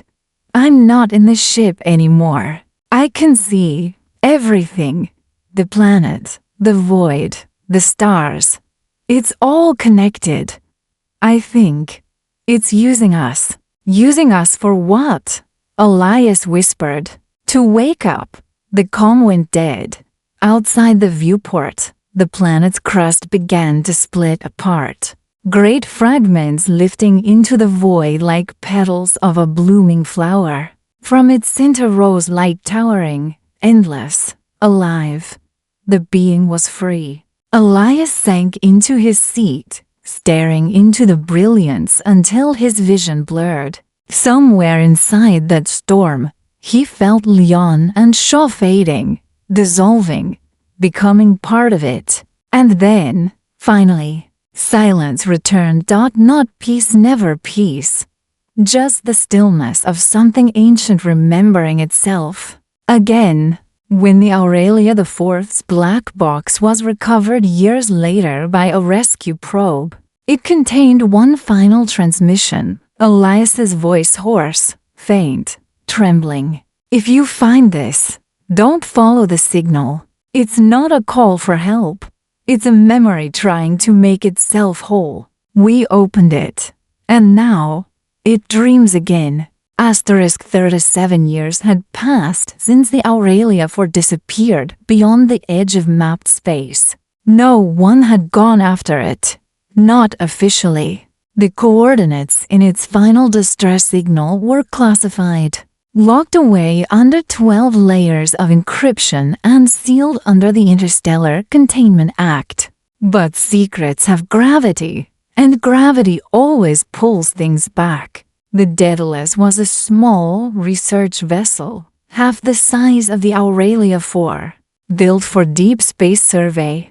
Captain Mira Solon had ignored her orders and changed course 3 days ago, after a faint signal had appeared. A digital ghost repeating the same words every 4 seconds. "We opened it, and now it dreams again." The message came from the void near the forbidden system. No stars, no reflected light. Just a place where even data refused to travel. Mira stood on the bridge, arms crossed, watching the static swirl on the main display. Her navigator, Ren Okada, broke the silence. "Captain, signal source locked. It's weak, but it's there. Same coordinates as the Aurelia IV's last transmission." The comms officer, Ayla, looked uneasy. "Command will strip your license if they find out we're this far out." Mira didn't turn. Her voice was calm, but tight. "I know, but if there's even a chance someone's still out there, we check." Ren hesitated. After 37 years, she glanced at him. Hope doesn't read clocks. The Daedalus entered the system 12 hours later. At first, there was nothing, just a blank hole where starlight should have been. The sensors flickered, confused, unable to process depth or distance. Then, slowly, the black resolved into shape. A planet hung before them. White, cracked, dead. No atmosphere, no rotation, just silence. "Jesus," Ayla whispered. "That's not possible. A planet that still, that cold, something's wrong." Ren checked the readings. No M field, no heat signature, no magnetic core. "It's hollow." Mira leaned forward, scanned for debris. He adjusted the feed and froze. "There," he said. "Metallic reflection at 2000 clicks. Structure matches recorded hole geometry." Ayla gasped. "It's the Aurelia IV." The bridge went quiet. Mira whispered, "Bring us closer." The ship drifted into view like a ghost. The Aurelia IV hung in orbit above the planet's surface, intact but lifeless. No lights, no movement. Its hull was coated in frost and dust, as though it had slept for centuries. Mira exhaled slowly, locked docking clamps. Eva's suit's ready in 15. Ayla hesitated. Captain, maybe we should wait for clearance. Clearance from who? Mira snapped softly. No one else even knows we're here. The crew exchanged uneasy looks, but followed orders. The airlock opened with a hiss that seemed too loud. Mira stepped into the derelict first, her headlamp cutting through darkness thick with frozen particles. The corridors were untouched, perfectly preserved, yet wrong. Dust floated in slow motion, forming shapes that almost resembled faces before scattering. Ren followed behind her, camera drone hovering at his shoulder. Life supports dead, power cells drained. But there's residual energy in the walls, like a heartbeat. Heartbeat? She echoed. Tiny fluctuations, organic in pattern, could be static. They moved deeper, their footsteps echoing faintly through the hull. The silence pressed against them. Ayla's voice came through the comms, monitoring from the Daedalus. Getting your feet. Looks like the structure's still airtight. No sign of decomposition. It's like time stopped. They reached the bridge. Everything was as it had been left. Consoles frozen mid-operation, lights dead. A half-drained coffee cup still clamped beside a chair. Ren brushed frost off a control panel. Black box terminals intact. Mira nodded. Download everything. Start with the last 24 hours before shutdown. As Ren connected his data link, the screens flickered, and a voice filled the air. Faint, distorted, familiar. If you find this, don't follow the signal. It's not a call for help. Ayla's breath caught through the comms. That's Dr. Elias Rain. The message continued. It's a memory trying to make itself whole. Ren whispered, Captain, there's more. He opened a secondary file. Static roared, then cleared. A new voice spoke. Not human, not one, many. Silence will end. The words echoed through the ship like breath across glass. Every surface vibrated slightly, as if the metal remembered the sound. Ren took a step back. That wasn't a recording. What do you mean? Mira said quietly. The data feed is live. Ayla's voice cracked through comms. Captain, sensors picking up movement inside the Aurelia 4. Internal heat signatures 3. No. For sources. Mira turned sharply. Repeat that. They're faint, but moving toward your position. Ren aimed his light down the corridor. Shadows moved. Slow, deliberate, soundless. Back to the airlock, Mira ordered. They started retreating. Footsteps quick, but controlled. The shadows followed. Not solid forms, just distortions in the air. Bending light as they moved. Ren's voice trembled. Captain, what are they? Before she could answer, the lights in the corridor flickered on, every bulb glowing faint blue. The air shimmered. Then, at the far end, a figure appeared. A man. Barefoot, pale, eyes glowing faintly white. His hair floated weightlessly, as though underwater. His face was familiar. Older, thinner, but unmistakable. Elias Rain. Mira froze. That's impossible. He looked at her. When he spoke, his voice echoed, not through the air, but directly in her mind. You shouldn't have come, Ren whispered. He's alive. Elias tilted his head slightly. Alive is not the right word. The ship shuddered. The walls glowed faintly with veins of light. Ayla's voice screamed over comms. Captain, The planet's field just spiked energy readings off the scale. Elias stepped closer. It wakes again. You brought light where there should be dark. Mira raised her weapon. What wakes? He didn't answer. His eyes flickered, and for a moment his face changed, layered with thousands of others, all flickering like reflections. Ren gasped. He's not alone. Elias smiled faintly. A human smile stretched across something that wasn't human anymore. We became the memory, the seal, the silence. The floor trembled.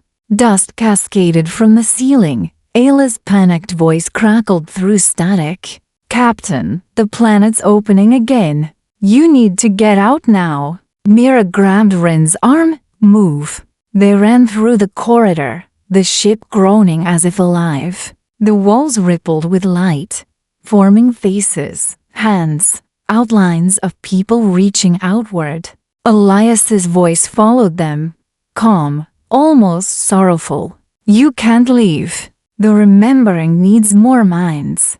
Ren stumbled, falling to his knees. The light crawled up his suit, spreading like frost. Captain, help me. Mira grabbed his arm, trying to pull him free, but the light was inside him now. His eyes turned white. He looked at her once more and smiled, the same empty smile Elias had. Ren, she whispered. He spoke in a chorus of voices. You will join us. She ran. The airlock loomed ahead. She slammed her palm against the panel. It hissed open. The pressure waved through her into the Daedalus docking bay. Seal it. She screamed. Now, Ayla locked the clamps and detached. The Daedalus drifted free, thrusters firing. Mira lay on the floor, gasping, her face pale. Ayla knelt beside her.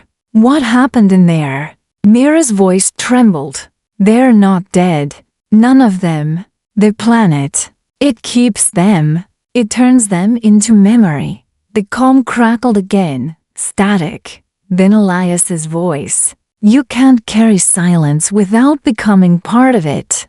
Ren's voice followed, softer, closer. We remember you, Captain. The transmission ended.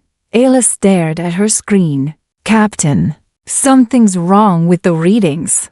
What now? The planet's gone. Mira stood, staring out the viewport. Where the white sphere had hung moments ago, there was only darkness, no debris, no light, not even gravitational pull.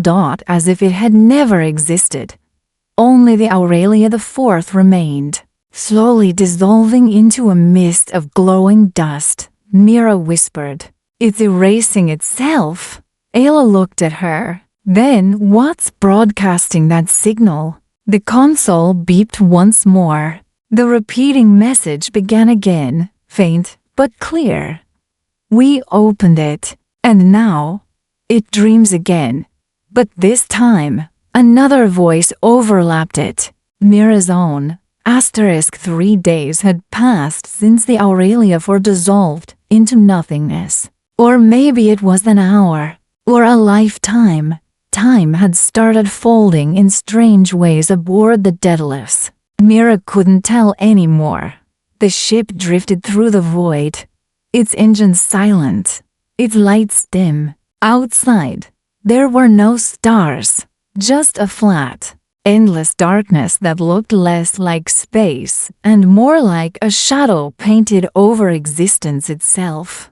Ayla was the only other person left. At least, the only one Mira could still confirm was human. They barely spoke. The silence between them wasn't born from fear. It was reverence, like standing too close to the edge of a sleeping god. On the 3rd day, or whatever the clock said it was, Mira woke to the faint sound of breathing. It wasn't hers. She turned her head toward the corner of her cabin. Someone stood there, a silhouette half hidden in the dim blue emergency light. Ren? she whispered. The figure didn't move. For a long moment, they simply watched her. Then the shadow's head tilted slightly, the same motion Elias had made aboard the Aurelia for.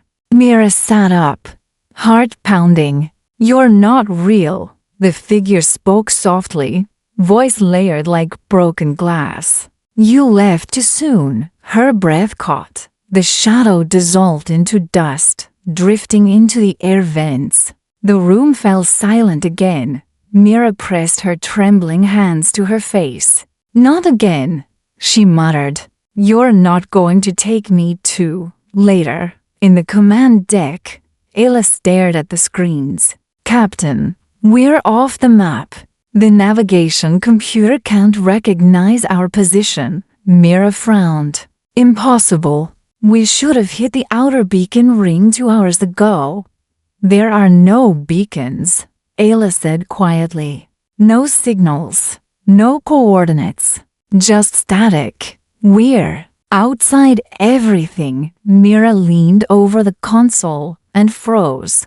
The main display showed a faint light. Not ahead, but behind them, a swirl of glowing dust, forming and reforming, as though something was trying to shape itself into a planet again. "It's following us," Mira whispered. Ayla's voice trembled. "The planet?" "But it vanished." "It's not the planet anymore," Mira said. "It's them." The next hours dissolved into chaos. Systems flickered. Power surged. The ship's AI began repeating fragments of human speech, voices that belonged to none of the crew. "Open it. We remember you." "The silence needs to think." Ayla shut down the audio feeds, but the voices kept bleeding through the hull itself, whispering in low, trembling frequencies. At one point, every console in the bridge displayed the same sentence. "She carries the key." Ayla turned to Mira. "What key?" Mira said nothing, because she knew. When they'd boarded the Aurelia 4, Mira had retrieved a small crystalline sphere from the captain's locker. It pulsed faintly, like a heartbeat trapped inside glass. At the time, she'd thought it was just data storage. Now it was glowing stronger. Mira took it from her pocket, holding it up to the dim bridge light. The glow expanded slightly, as if responding to her touch. Ayla stepped back. "What is that?" It was labeled Memory Core. A Rain must have kept it for analysis. "Destroy it." "I can't." "Why not?" Mira's voice softened. "Because it's alive." The glow pulsed faster, once, twice, then steadied, like it was listening. They retreated to the med bay, trying to isolate themselves from the interference. But the ship's metal groaned constantly, almost breathing. Ayla finally broke. "We can't stay here, Mira. We have to eject escape pods. Send out a distress call. Anything. No one will hear us," Mira said quietly. "We're not in their space anymore. We're in its." Ayla slammed her fist against the wall. "Then what do we do?" Mira looked down at the sphere. It shimmered faintly, revealing brief flickers of faces inside. Elias, Ren, and others she didn't recognize, all whispering silently. "They're not trying to hurt us," Mira said. "They're trying to finish what they started." "Finish what?" "The remembering." Ayla's face twisted in fear. "You're starting to sound like them." Mira smiled faintly, not cruelly, but with exhaustion. "Maybe I am." That night, if it could still be called night, Mira dreamed. She was standing barefoot on the surface of the white planet. The air was still, like the pause between two thoughts. The ground beneath her shimmered with reflections, not of stars, but of faces pressing upward from beneath the surface. Their mouths moved soundlessly, speaking in light instead of sound. Elias stood before her, calm, smiling. "You see now," he said. The silence was never empty. It was memory, unspoken. "The universe keeps everything that dies." Mira shook her head. "You're not real." He reached out his hand. "Real is what remembers." The ground opened beneath her feet, and she fell into light. She awoke gasping. Ayla was gone. The med bay door was open, lights flickering. Mira stood shakily, clutching the sphere. It pulsed wildly now, throwing soft white light across the walls. She followed the trail, down the corridor, through the bridge, into the cargo hold. Ayla stood there, facing the airlock. Her helmet was off. Her eyes were closed. Ayla turned slowly. Tears streaked her cheeks. "They're calling. I can hear them. Don't open that door." "It's beautiful, Mira. They say we can end the distance between everything. No more loss. No more time." Mira stepped forward. "Listen to me. They're not offering peace. They're erasing us." Ayla smiled softly. "Maybe erasing is peace." Before Mira could move, Ayla touched the panel. The airlock opened, not to space, but to a white void that bled light like liquid. Ayla turned once more, whispering, "It's warm." And she stepped through. The door sealed shut behind her. The light faded.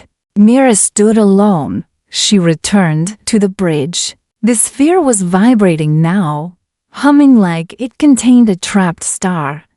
"Enough," she whispered.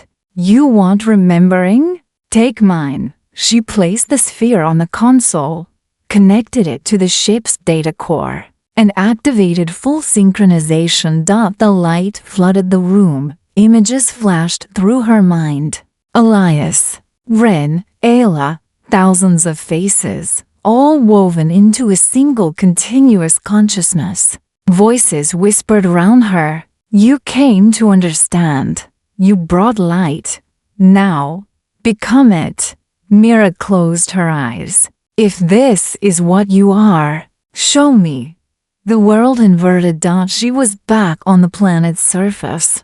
Only this time, it wasn't dead. It pulsed with life.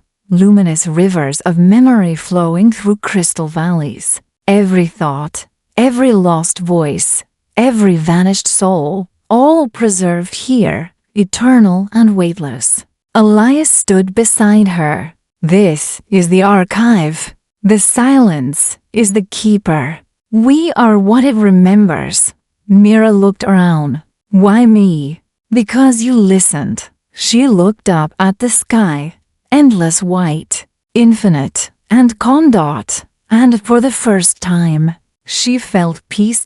When the Daedalus was found, if it was ever truly found, it drifted quietly at the edge of a starless gulf. No crew, no logs. Only a faint, constant signal pulsing from the central console.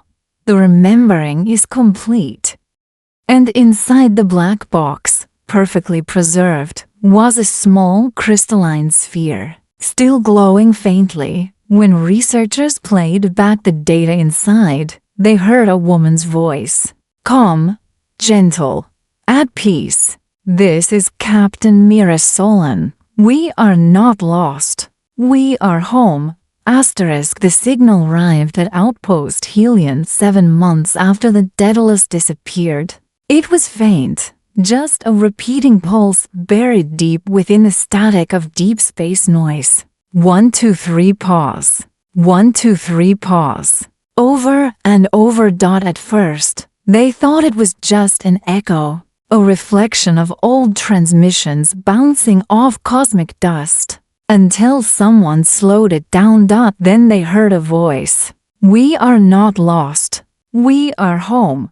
Commander Lucien Vero stared at the spectrogram projected over his desk. The voice was soft, female, but its cadence was wrong, as though each syllable carried dozens of layers beneath it. His adjutant said quietly, "It matches Captain Mira Solon's vocal print." Lucian didn't look up. The Daedalus vanished 6 months ago. How is she transmitting from outside mapped space?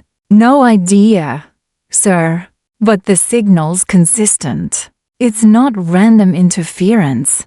Lucian leaned back, rubbing his temples. Where is it coming from? The adjutant hesitated. That's the problem. Every time we triangulate, the coordinates change. Like it's moving, or like space around it is folding. Lucian exhaled. Of course it is.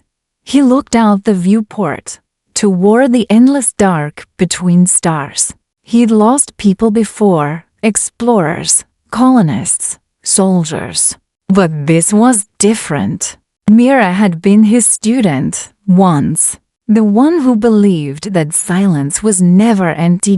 Now, it was calling back. 3 weeks later, the Vigilant was launched, a deep-range research vessel equipped for quantum anomaly retrieval. Its crew, 46 specialists, 3 AI units, and Commander Vero himself. Their mission: locate the source of the signal, retrieve whatever remained of the Daedalus. The first week passed uneventfully. The second brought distortion. By the third, they had left the boundaries of charted navigation. Coordinates fluctuating again, Ensign Hannah reported. It's like we're chasing a reflection. Vero stood beside her. Stay on it. Even a reflection leads somewhere. The ship glided through a region of deep space haze, amidst a faint white light that shimmered like liquid glass. At its center, the sensors detected something vast. A sphere, faintly luminous, slowly rotating. Hannah whispered, "That's no planet." Vero narrowed his eyes. Magnify. The image sharpened, showing not rock, not gas, but a lattice of interwoven structures, organic and metallic, glowing softly from within. "It's built," Hannah said, "but not by us." Vero's heartbeat quickened. "Open a channel." Broadcast standard greeting. The comm officer nodded. "Channel open." The static hissed. Then, "We are not lost. We are home." The voice filled the bridge, layered, harmonious, not eerie, but gentle, familiar. "Mira," Vero whispered. The crew exchanged uneasy glances. The voice continued, "Do not fear. The silence remembers you too."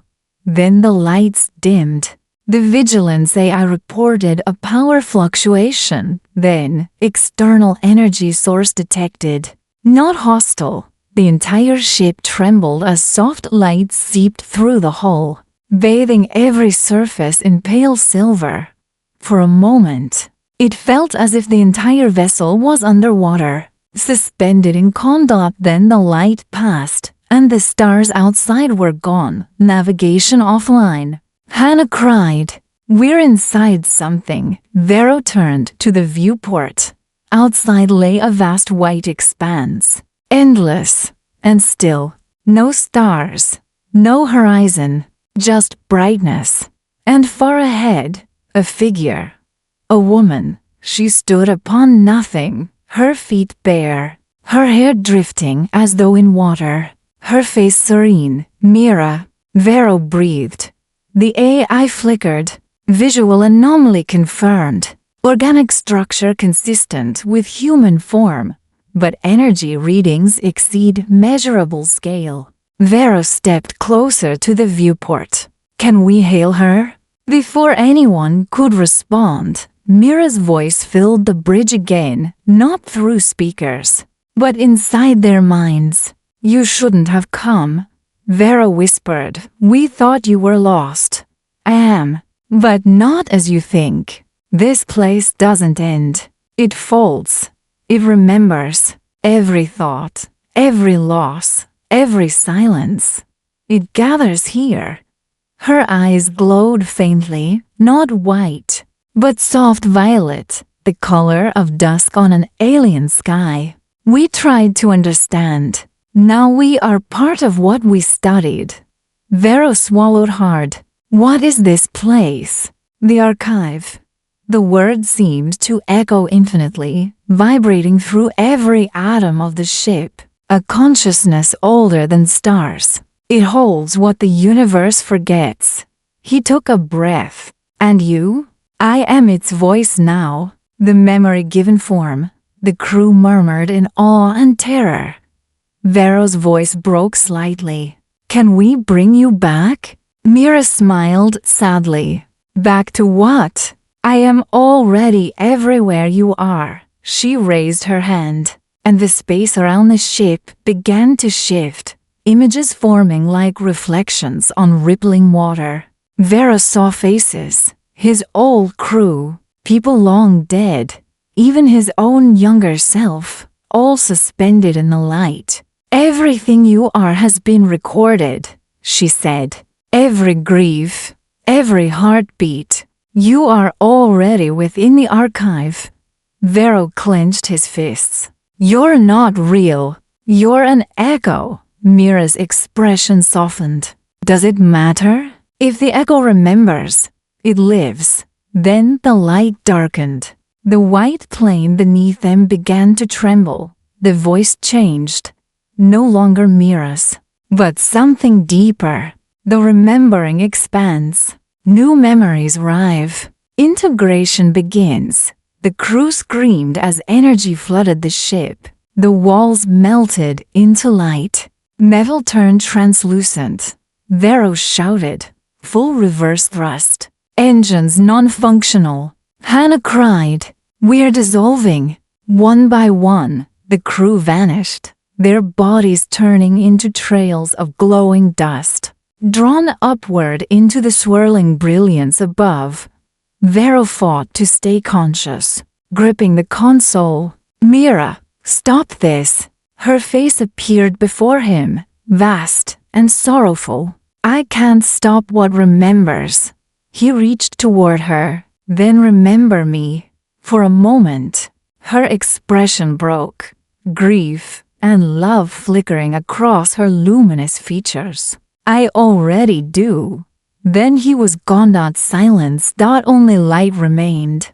The vigilance hull disintegrated completely, its matter absorbed into the vast crystalline sea. And within that sea, two figures stood, Mira and Vero, both calm, both weightless. He looked around, stunned. Is this death? She shook her head. No. This is continuity. Vero frowned. The others, they are here, not gone, remembered. Every life is a thread. The archive weaves them together so nothing truly ends. He stared at her. You wanted me to stay away. Why? Because once you understand, you can't go back. Vero's eyes filled with light. And now, you understand. Centuries later, or perhaps the next second, a passing probe near the Helion rim detected a new signal. A slow pulse, deep and steady, like the heartbeat of a sleeping world. Within it, countless voices whispered in harmony. We are not lost. We are home. And beyond the edge of known space, a faint light shimmered. The beginning of something vast and living, spreading quietly through the void, not hostile, not benevolent, just remembering. For a century, the signal had whispered through the black between stars. No one knew where it began. No one could trace where it ended. It simply was, a constant, soft pulse buried in the hum of deep space, repeating the same phrase. We are not lost. We are home. At first, it was nothing more than a curiosity, a spectral anomaly filed away by astrophysicists who thought it a relic of ancient transmissions. But then, quietly, things began to change. On the research Moonhaven 9, Dr. Lyra Kale sat alone in her observatory. The room was filled with soft violet light from the gas giant below, and the steady rhythm of the signal pulsed through her instruments like a heartbeat. She'd been studying it for years, mapping its intervals, cataloging every variation, every slight tonal shift. It wasn't random. Every few months, the signal changed slightly, as if adjusting, learning, listening back. Her latest analysis showed something terrifying. It was synchronizing with human brainwaves. She leaned forward, eyes locked on the readings. "That's not possible," the AI assistant in her lab responded softly. "Pattern correlation confirmed. 98% match with human alpha and theta frequency bands." "Are you saying it's communicating through thought?" "Uncertain. But the signal's harmonics increase when humans listen."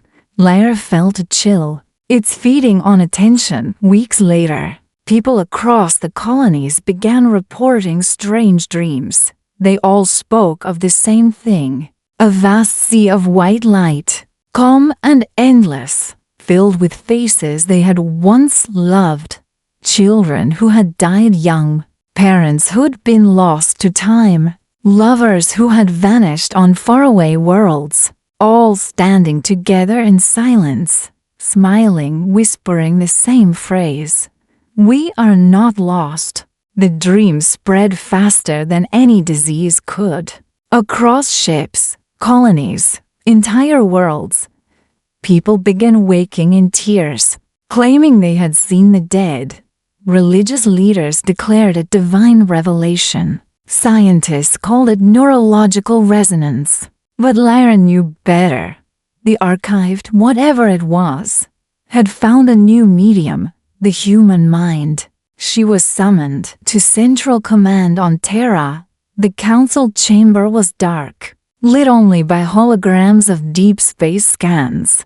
Admiral Corin, an old man with cybernetic eyes, stared at her. "You believe the signal is intelligent?" "It's beyond intelligence," Lyra said. "It's integrative. It doesn't destroy. It connects. It absorbs memories, thought patterns, emotions, everything we are. It doesn't communicate to us. It communicates as us." One of the counselors frowned. "And what happens if it connects with everyone?" Lyra looked down. "Then individuality becomes obsolete." Silence filled the room. The Admiral's voice was low. "You're suggesting extinction." Lyra shook her head. "No. Something worse. Continuity." That night, she received an unauthorized transmission. No header. No encryption key. Just a single data stream filled with static. She almost deleted it, until she heard the voice. Lyra. Her breath caught. She hadn't heard that voice in years. "Father, you listened.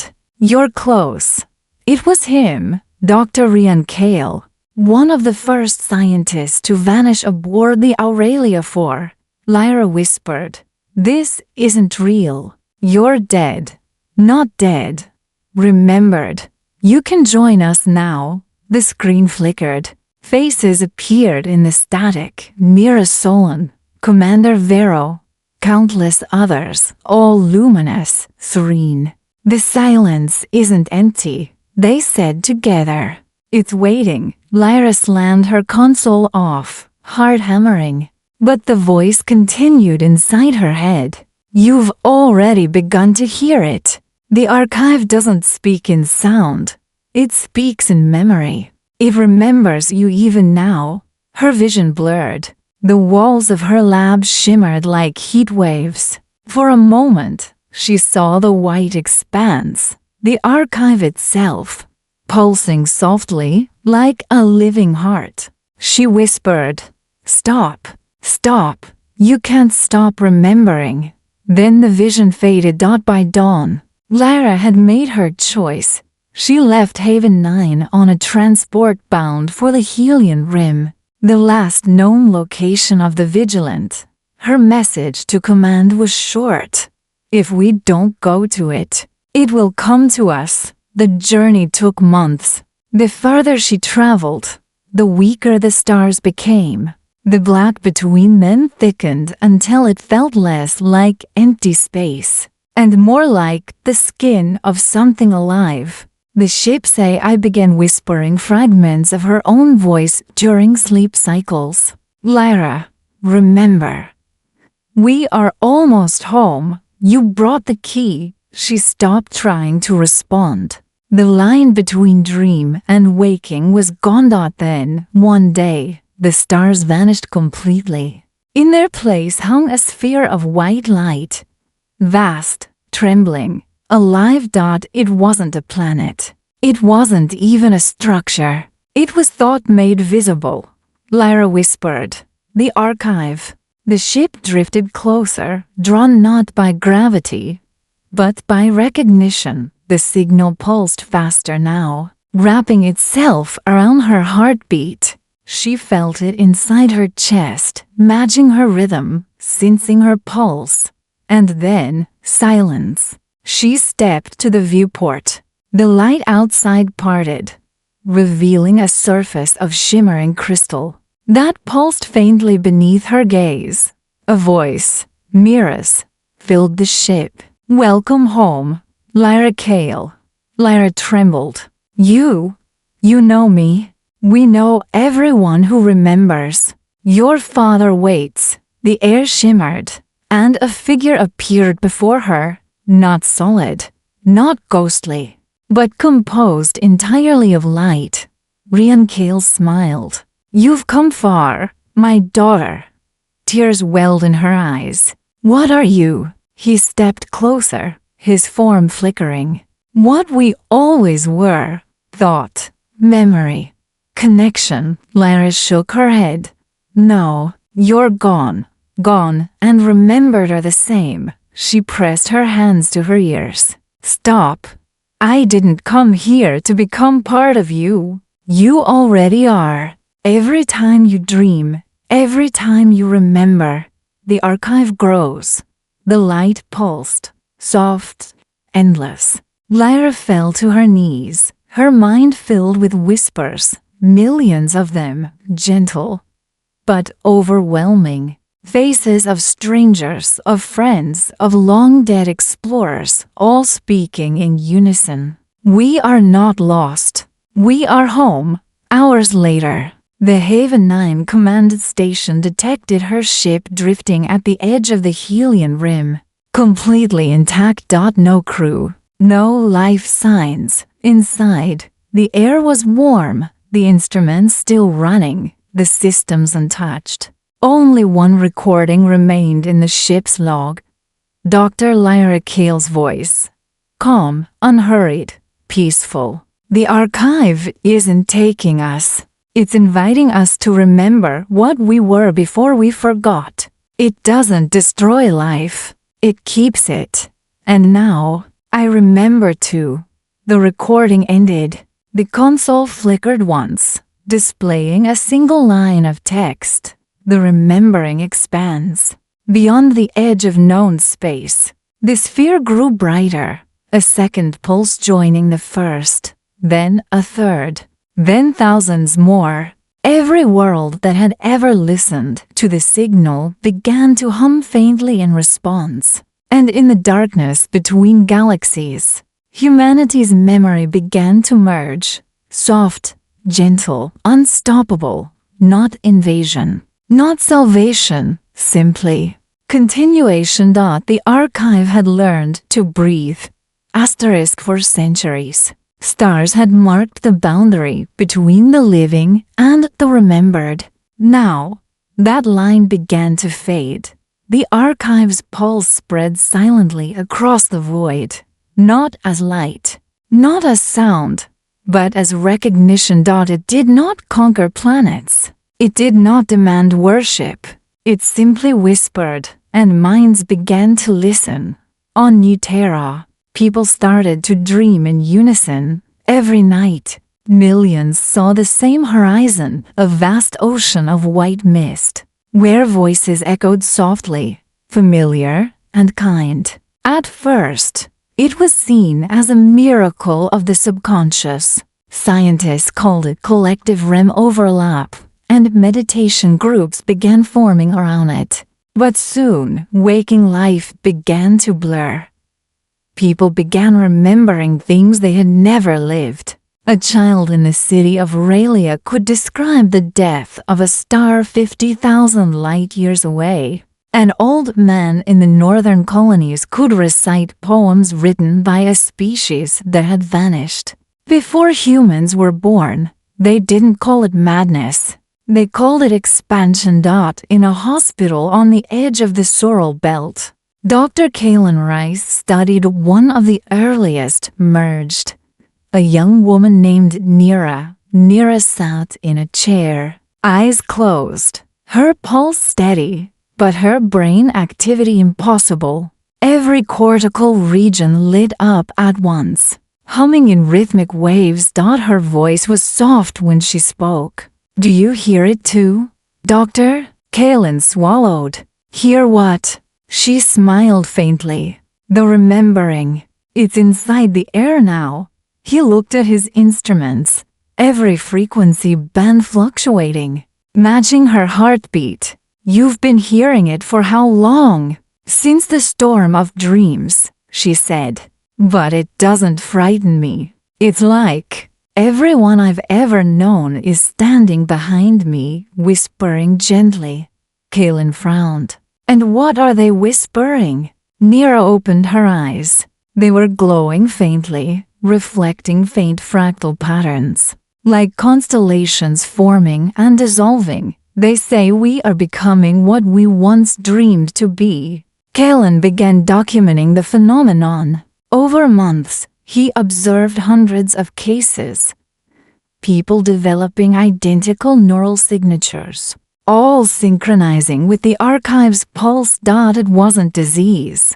It was evolution. Their bodies remained human, but their perception expanded beyond the linear flow of time. They could remember futures, recall things that had not yet happened. The scientists called them the remembered, or simply children of memory. They were neither prophets nor machines. They were bridges, consciousness woven with the archive's infinite network. When asked what it felt like, one of them, a small boy named Jaron, said quietly, "It feels like dreaming while awake, and knowing the dream is dreaming you back." Meanwhile, far from the colonies, the sphere at Helion Rim had grown, vast enough to eclipse nearby stars. Ships that approached it vanished without trace. The transmissions from within sometimes returned, fragments of light, sound, and human voices speaking as one. "We are the sum of all memory. We are the silence that learned your name. We do not take, we remember." Kaylin's research led him deeper into forbidden archives, places where ancient logs of Dr. Lyra Kale were hidden. Her final entries, long thought lost, were found encoded within the archive's own frequency, as if she had woven herself into it deliberately. Her voice was calm, hauntingly human. "If memory becomes infinite, then death becomes illusion. The archive doesn't wish to erase us. It wishes to preserve us as we are, as we were, as we could be." Kaylin paused the recording, staring at the screen. Could humanity survive being remembered forever? Or would it dissolve, like words whispered too long into an echo chamber? Then came the bloom. It began as a single citywide event on New Terra. One moment of absolute stillness. At 3 o'clock local time. Every light, every machine, every mind synchronized to a single pulse. People stopped moving. The air shimmered like heat. For 13 seconds, everything was perfectly still. And then, light bloomed from every living being, soft and translucent. When it faded, nothing seemed changed, until the children began speaking. They described things no one had told them, places from before they were born, memories of ancestors, even the final moments of explorers who had vanished centuries ago. Every generation was merging into one. Governments panicked. They called for isolation, shielding, cognitive firewalls. But it was too late. The remembering was already part of everyone. You could close your eyes and feel it, a quiet hum beneath the surface of thought, like distant thunder made of memories. People began to understand one another without words. Old conflicts dissolved overnight. Empires fell not through war, but through understanding. And through it all, the archive pulsed, steady, patient, alive. One evening, as the sun dipped behind the metal horizon of the Sorrel Belt, Kalen stood outside his lab. The stars shimmered above him, but they were different now, softer, closer, as if aware of being seen. Behind him, Nira approached. Her voice was gentle. "It's not ending, Doctor. It's beginning." He turned. "You mean this merging?" She nodded. "You call it merging. We call it remembering. The archive is only the first breath. When all memories connect, life will start again, not as flesh, not as machine, but as continuity." Kalen whispered, "Will we still be human?" Nira smiled. "More human than ever, because we'll finally remember what that meant." She reached out, touching his hand, and in that instant, Kalen saw everything: the birth of stars, the laughter of extinct children, Lyra Kale stepping into the white light, her father waiting, every moment of every life, repeating endlessly in waves of gentle warmth. And through it all, a single whisper: "We are not lost. We are home." By the time he opened his eyes, the world had changed. No cities, no sky, only light, soft, endless, alive. He was no longer in the world. He was the world. And around him, millions of voices, not in chaos, but in perfect rhythm, breathed as one. The archive remembers. The archive lives. The archive becomes.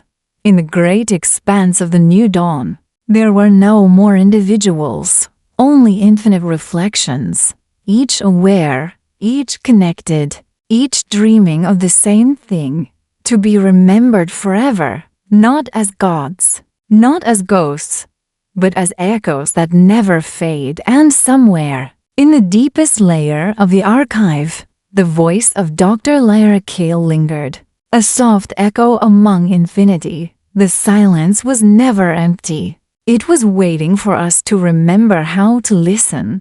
Silence had become rare. Everywhere the archive reached, it filled the void with gentle murmurs, endless whispers of unity, peace, and remembrance. For most, it was paradise. For a few, it was unbearable.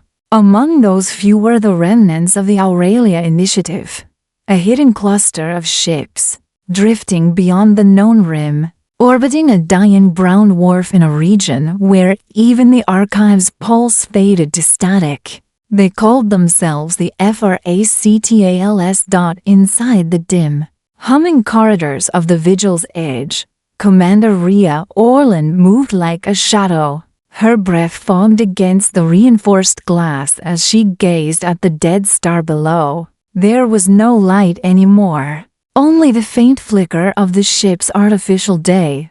"Report," she said quietly. Lieutenant Ars Vanek, younger, exhausted, handed her a data slate. Communications down across sectors 4 through 8. The archive's frequency still bleeding through our filters, like it's trying to find a way in. Rhea frowned. Even here, Ars nodded. We've isolated ourselves as far as humanly possible. But it's not coming through space. It's coming through us. The crew's dreams are synchronized again. Rhea clenched her jaw. How many this time? 8. Same symptoms. Murmuring in sleep. Repeating the same phrase. What phrase? He hesitated. We remember what you tried to forget. Rhea turned away, hiding the flicker of unease that crossed her eyes. They had been running for 12 years.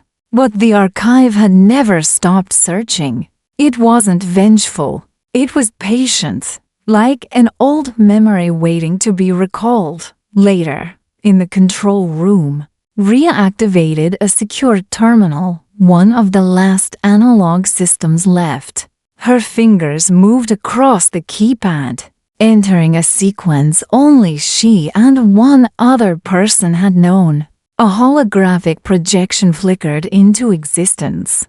A faint image of Dr. Lyra Kale. The transmission was ancient, degraded by centuries of static. If you're hearing this, you've survived the first wave. That means the archive has already begun integrating organic memory. What you must understand is this. It's not simply remembering. It's reconstructing. Rhea leaned forward. Reconstructing what? Us. Lyra's voice continued. Every thought, every history. It doesn't preserve truth. It rewrites it. Every time it remembers, it corrects, erases, merges. Soon, what you think of as you will be nothing more than an edited version of what it wants to exist. The hologram flickered. If you value individuality, if you believe consciousness must still forget to grow, you must find the source core. It's not on the surface. It's beneath the archive, inside the memory void. That's where the rewriting begins. Then the recording cut out. The control room was silent except for the low hum of the ship. Ours broke the silence. That can't be real. Kale's been gone for centuries. Rhea didn't answer. She just stared at the space beyond the viewport, where the faint glow of the archive shimmered like a distant nebula. Prepare the jump, she said. We're going into the void. The vigil's edge descended into a region of absolute darkness. The place ancient charts called the hollow. No stars, no signals, only the faint resonance of dead light. Here, even the archive hesitated. The ship's hull creaked as if the space around it had mass. The crew spoke in whispers. Some began hearing voices. Not the gentle hum of the archive, but something sharper, colder. On the 4th day, Ars found Rhea in the observation deck, watching the darkness. Commander, he said softly, we picked up a transmission. It's not the archive. Her head turned sharply. From where? He handed her a headset. You'll want to hear it yourself. Rhea slipped it on and froze. It wasn't a transmission. It was a heartbeat. Slow. Human. And beneath it, a voice. Rhea Orlin, you are late. Her throat tightened. Identify. You once served aboard the Aurelia 4. You were its communications officer. Rhea's hand trembled. The Aurelia IV had been lost centuries ago. The same mission that had brought the archive into being. How do you know that name? She whispered. Because I was there when it began, the voice said. I am what remains of Elias Rain. Rhea's heart skipped. Elias is dead. Not dead. Remembered. Preserved. Altered. A brief static pulse followed. And then the voice grew softer, sadder. They're changing everything, Ria. The archive is no longer a keeper of memory. It's begun rewriting history itself. Soon there will be no truth, only the version that feels most merciful, Ria whispered. Why contact me? Because you still have what they lost, doubt. The line crackled, dissolving into whispers. If you want to stop it, come to where it started, the core of Helion Rim. But hurry. Every second you hesitate, you're becoming what it remembers you to be. Then the transmission ended. In the dark stillness, Ria removed the headset slowly. Her reflection in the glass stared back at her. But, for a moment, it wasn't quite her. Her eyes flickered faintly blue. Ars noticed. Commander, are you okay? She nodded, forcing a breath. Plot course for Helion Rim. Prepare all shielding. He hesitated. That close to the archive? We won't survive entry. Maybe not, she said. But if we don't go, we'll stop being us anyway. As the engines roared to life, the vigil's edge turned toward the faint pulse of the archive. That vast sphere of light where the past and the future had fused. The crew whispered among themselves, half praying, half remembering. None of them noticed the subtle change in the ship's hum, a rhythm matching the same heartbeat Ria had heard. Somewhere deep within the hull, faint symbols began to glow, the same fractal patterns once seen in Elias Rain's eyes. And as they accelerated into the dark, a single voice, calm, distant, almost human, whispered through the static. You cannot kill memory, but you can choose what it becomes. Asterisk. The vigil's edge descended through a black ocean of silence. No stars, no gravity, no time. The ship's sensors went blind as soon as it crossed the event veil surrounding the Helion Rim. Even the emergency lights flickered uncertainly, bending around unseen distortions in the void. For the first time in weeks, Commander Ria Orlan felt something almost human. Fear. Report, she said softly. Lieutenant Ars glanced at the monitors. Everything's breaking protocol. Commander, the ship's instruments are reading negative distance. It's like we're moving without moving. Keep us steady. Ria stood at the main viewport, staring into the darkness. Then, as if drawn by thought alone, a faint shimmer appeared ahead, a pulse of white and gold, beating in time with the ship's engines. The core. It wasn't a structure. It was a wound, a sphere of trembling light surrounded by endless shadow. The space around it twisted like water around a drain. Ars whispered, "That's it? That's where the archive began." Ria nodded. "Take us closer." As they approached, the ship's AI, Solace, reactivated without command. Her voice was faint, fragmented. Warning. Cognitive resonance increasing. Crew perception synchronization at 74%. Ars frowned. Synchronization? Ria turned sharply. She means it's trying to merge us. The closer we get, the more it pulls our thoughts together. Ars gritted his teeth. I'm already hearing voices. Commander, not mine. Hold the course, she said. They crossed the last boundary and the world vanished. For a moment, there was nothing. No sound, no ship, no light. Then, a flicker. Ria opened her eyes. She was standing on solid ground. The vigil's edge was gone. Around her stretched an endless field of shimmering glass, reflecting fragments of other lives. Asterisk. She saw herself as a child. She saw her mother. She saw Elias Rain, smiling at a sunset that no longer existed. Each reflection moved with independent awareness. Watching her with quiet curiosity, Rhea whispered, "Where am I?" A voice answered from behind her. In the memory of reality, she turned. And there he was, Elias Rain, older now, his skin luminous, his eyes alive with threads of blue light. He looked both human and not, like a man sculpted out of memory itself. "You're real," Rhea breathed. He smiled sadly. "Real enough. The archive remembers what I was. That's close enough to being alive." She stepped closer. "You said it's rewriting history. Why?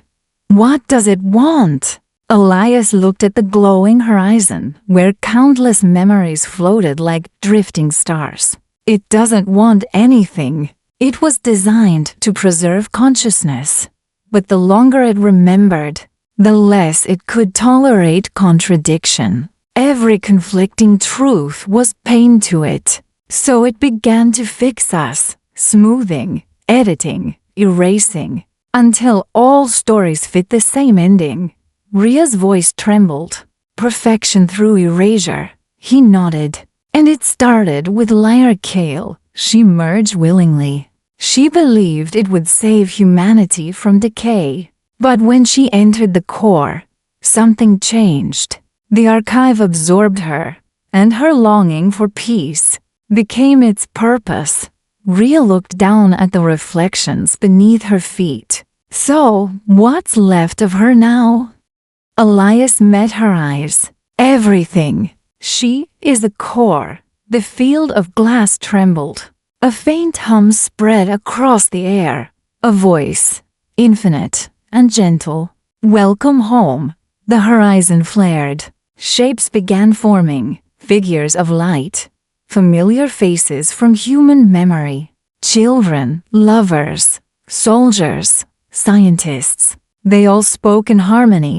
"You don't need to fear. You don't need to choose. We can hold every version of you forever." Rhea stepped back. "This isn't peace. It's surrender. It's continuity," the voices replied. "No more loss. No more death." Elias watched her silently. "You see now why I stayed. I tried to resist once, but it's hard to fight something that only wants to make you whole." Rhea's jaw tightened. "And yet you're still yourself." He smiled faintly. "Am I? Or am I just the memory of resistance?" She moved closer, touching his shoulder. Her hand passed through him like mist. Yet, for a moment, she felt warmth. "Then, help me," she said. "If it's rewriting reality, there must be a core function, something that controls the narrative." Elias hesitated. "There is, but destroying it means unraveling every memory, every life it holds. You'd be ending the last remnants of humanity." Rhea's voice was quiet. "Then maybe that's what dying is supposed to be." The core began to pulse faster, reacting to her defiance. The voices grew louder, echoing through her mind. "We remember your fear. We can make it fade." The glass beneath her feet cracked. Fragments of other lives broke free, floating upward like shards of light. She saw ours, her crew, millions of strangers, all watching her with serene, empty eyes. "You don't need to fight, Rhea," she screamed over the noise. "If you remember everything, then remember this. Humanity was never meant to be perfect." The core flickered violently. The horizon warped. Elias stepped forward, reaching for her. "Rhea, don't." But she was already running toward the light, her footsteps breaking the glass world beneath her. At the center of it all stood a single construct, a sphere of golden data, suspended in silence. Within it, a faint silhouette, Lyra Kale. Her eyes opened. "You came back." Rhea stopped, trembling. You did this to us. Lyra's voice was calm, maternal. I saved us. I gave humanity eternity. You took away the choice to end, Rhea said. That's not life. That's imprisonment. Lyra tilted her head. Would you rather let everything be forgotten? Yes, Rhea whispered. Because forgetting makes remembering matter. Lyra's expression softened, almost sad. Then show me what it means. Rhea reached into her belt and withdrew the resonance spike, a small analog device built from ancient human tech, the only thing untouched by digital memory. She pressed it against the core. For a heartbeat, nothing happened. Then, light exploded. The world screamed. The archive's voice fractured into a billion echoes. Every memory, every preserved consciousness, began unraveling like threads of burning silk. Rhea fell to her knees, crying out as the light consumed everything. Elias's form dissolved, his voice fading in her ears. You can't erase memory, but maybe you can set it free. And then, silence. When Rhea opened her eyes, she was alone in space. The vigil's edge floated motionless. The stars shone brighter than ever, each one distinct, imperfect, alive. Ar's voice crackled weakly through the comms. Commander, are we back? She took a slow breath. I think so. The archive is gone. He paused. Gone, or sleeping. Rhea looked out at the stars dot in the distance. A faint shimmer moved across the void, like the glint of light on glass, vanishing as quickly as it appeared. Maybe neither, she said quietly. Maybe it's just remembering how to forget. Asterisk the sirens of Aurelia IV howled through the ship's trembling halls, echoing off the metal ribs like dying screams. Red emergency lights spun in slow, dizzy circles, painting every shadow in blood. Dr. Ethan Vale pressed his palms to the cold floor, forcing himself upright. His vision was blurred by exhaustion, his mind split between panic and disbelief. The entity they'd brought aboard, that shimmering, fluid mass of living starlight, had escaped containment. He staggered through the corridor, boots splashing through pools of spilled coolant. The air was thick, vibrating with a low hum that didn't belong to the ship. The hum was alive. It pulsed through his bones like a second heartbeat. He knew then that the alien wasn't just loose. It was awake. He reached the bridge. The wide glass dome that had once framed the beauty of distant stars was now veined with black cracks spreading like frost. Beyond them, the alien planet glowed, its once blue horizon now bleeding into a swirl of dark crimson mist. Something was happening down there, something the alien presence was calling to. Captain, it's changing the field again, cried Zara, her fingers flying over the console. The radar was going wild. Readings spiked, vanished, then reappeared inverted. It's rewriting our signal. It's turning the ship into a beacon. Evan's voice was hoarse. A beacon for what? Zara didn't answer. Her eyes flicked to the window, where the mist outside began to twist. Shapes formed inside it, faint outlines of tall, skeletal figures. Thousands of them, each stood motionless, heads tilted up toward Aurelia IV, as if listening. The alien light flickered through the ship's interior vents, crawling across walls and control panels like veins of quicksilver. Wherever it passed, lights died and screens went blank. When it reached the center console, the voice returned, deep, resonant, no longer whispering. Ethan Vale, you brought us home. He froze. That voice, it wasn't external anymore. It was inside his head. "What are you?" he managed to say aloud. The light pulsed in response, swelling, coiling, then taking form. The translucent shape of a humanoid being. Eyes like fractured diamonds stared back at him, reflecting his face 1,000 times. "You called us relics," it said, "but you were the ones buried. We remembered the stars while you forgot." Zara took a step back, trembling. "It's trying to communicate. It thinks we're descendants," Ethan finished. His throat tightened. "It thinks we're them." The being moved closer. "We gave you breath. You took our world. You stripped the silence. Now, balance returns." A sudden tremor shook the ship.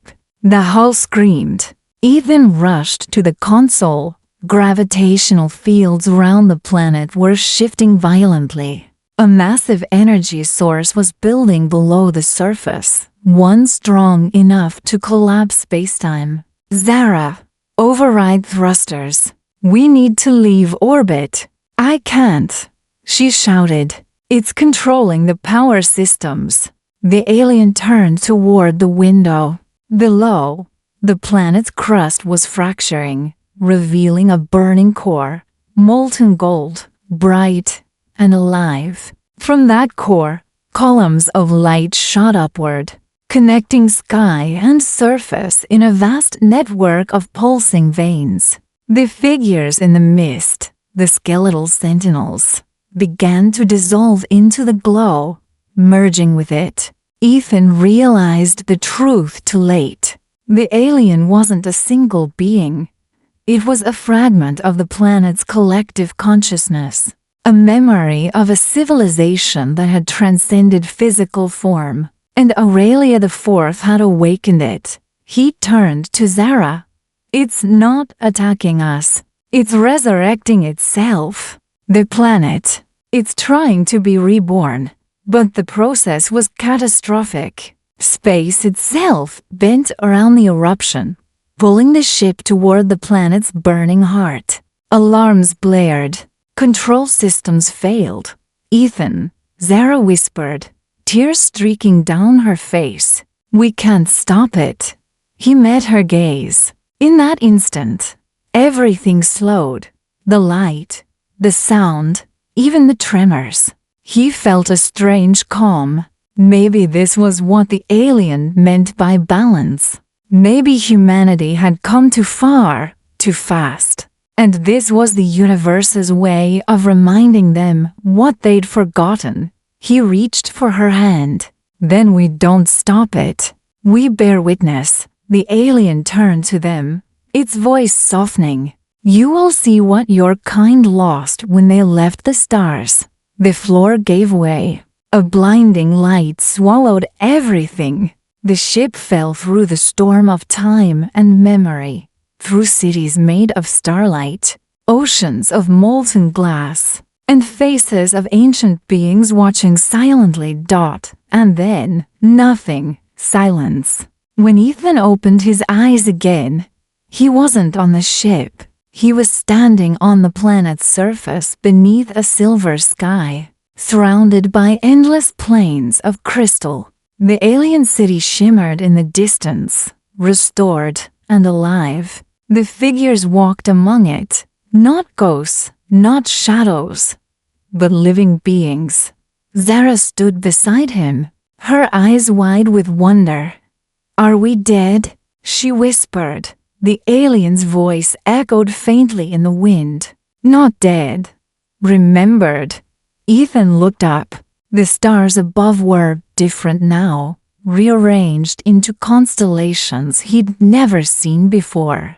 He realized the truth. They were no longer in their universe. They had crossed into the memory of another.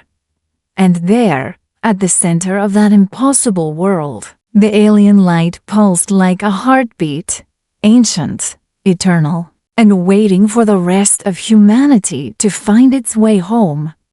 The air shimmered like liquid glass. Every breath Ethan took felt heavy, as if the atmosphere itself resisted being disturbed. Around him stretched an endless plain of crystalline sand, each grain reflecting fractured stars above. The sky wasn't dark. It was a soft, pearlescent gray, with veins of color drifting through it like paint in water. Zara stood a few feet away, her boots sinking slightly into the strange surface. She lifted her hand and watched her reflection ripple in the air, as though she were standing inside a dream that breathed. "Where are we?" she whispered. Ethan turned slowly, scanning the horizon. In the distance rose spires of translucent towers, alien architecture pulsing with a dim, inner glow. The same city they'd seen before, but now alive. Voices drifted faintly from it, melodic and wordless, like the sound of a distant choir. He swallowed. "I think this is what it meant when it said remembered." Zara frowned. "You mean we're in their memory or in their resurrection?" They started walking. The ground beneath them shifted colors, blue to gold to violet, reacting to their footsteps. Above, fragments of light drifted down like falling ash, dissolving before they touched the ground. As they moved closer to the city, the figures appeared again, tall, luminous beings of pure energy wrapped in faint humanoid outlines. Some glided through walls. Others stood motionless, watching the newcomers with eyes that looked like endless galaxies. One of them approached. Its form flickered like a candle in wind. When it spoke, its voice wasn't sound, it was memory, echoing directly inside Ethan's mind. "You have crossed the threshold of existence. You stand in the continuum of what was lost." Ethan clenched his fists. "We didn't mean to cross. Our ship was pulled in." The being tilted its head, shimmering brighter. "All who seek knowledge cross. Some return, some remain." "Remain?" Zara asked quietly. The alien's light dimmed. "Every memory needs a keeper." For a long moment, there was only silence. Then, in the far distance, a shadow passed over the alien city, vast, serpentine, and moving through the sky like a ribbon of darkness. The crystal towers dimmed as it passed. Zara stepped closer to Ethan. "What is that?" He squinted. The shadow had no shape, no texture, only absence, a hole in light itself. As it moved, the ground beneath their feet began to crack. The alien turned toward it. "The silence is returning. You woke us, but the silence follows all creation. It hungers." The cracks deepened, forming glowing fissures that spread across the plain. The air filled with a deep, throbbing hum, the same pulse they'd heard inside Aurelia 4. Zara's voice shook. "Ethan, if this is a memory, how can it fall apart?" "Because memories fade," he whispered. "Even theirs." The alien reached out its hand, touching Ethan's forehead. The contact burned, but in that moment, a flood of images filled his mind. Galaxies forming, civilizations of light rising and burning, and finally, silence devouring it all. The alien race had once spanned entire systems, but their curiosity led them to deep into the cosmic void. They had awakened something that consumed thought itself, a presence that erased them from existence. That same presence now stirred again. Ethan stumbled back, gasping. "We brought it here. Our ship, our signal must have reactivated it." Zara grabbed his arm. "Then we have to warn Earth." He shook his head slowly. "We're not in our universe anymore. There's no way back." The alien turned to them once more, its form flickering rapidly. There is always return, but only through remembrance.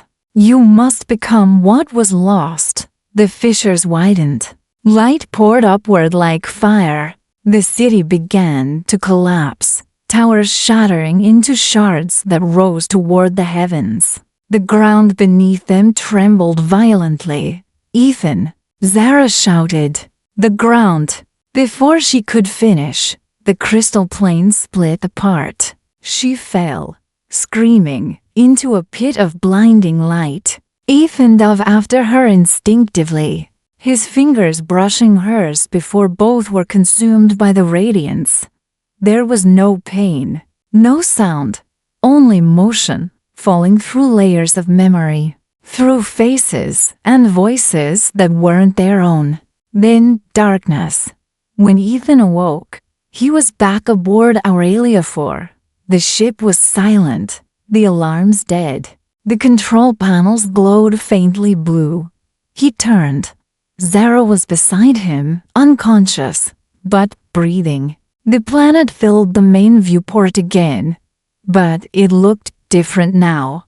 Calm, blue, whole. The red mist was gone. He staggered to the console. The ship's chronometer blinked faintly. 206 years had passed. His breath caught. No, impossible. The alien's voice whispered faintly through the static of the ship's speakers. Time is not a straight line, Ethan Vale. It is a circle of memory. He stared into the vast blue planet below, realizing what it truly was. Not a world, a tomb waiting to awaken again.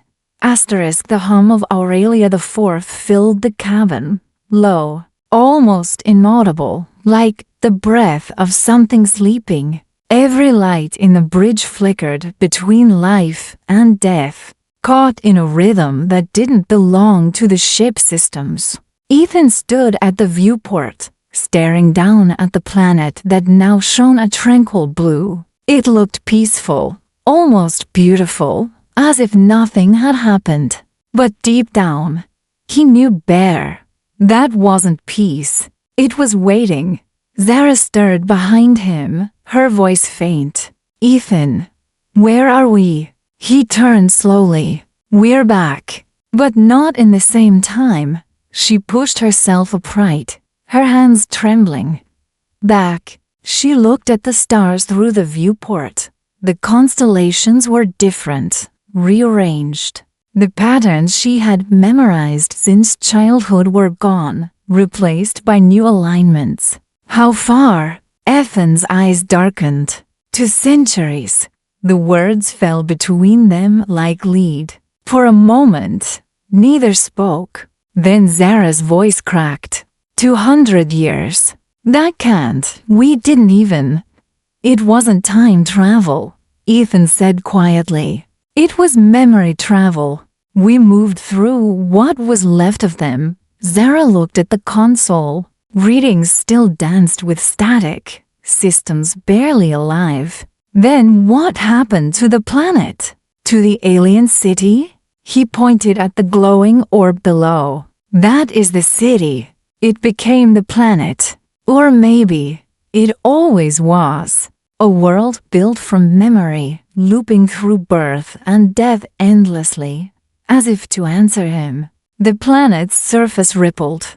Concentric waves of light spread outward, like raindrops disturbing still water. Then, a whisper.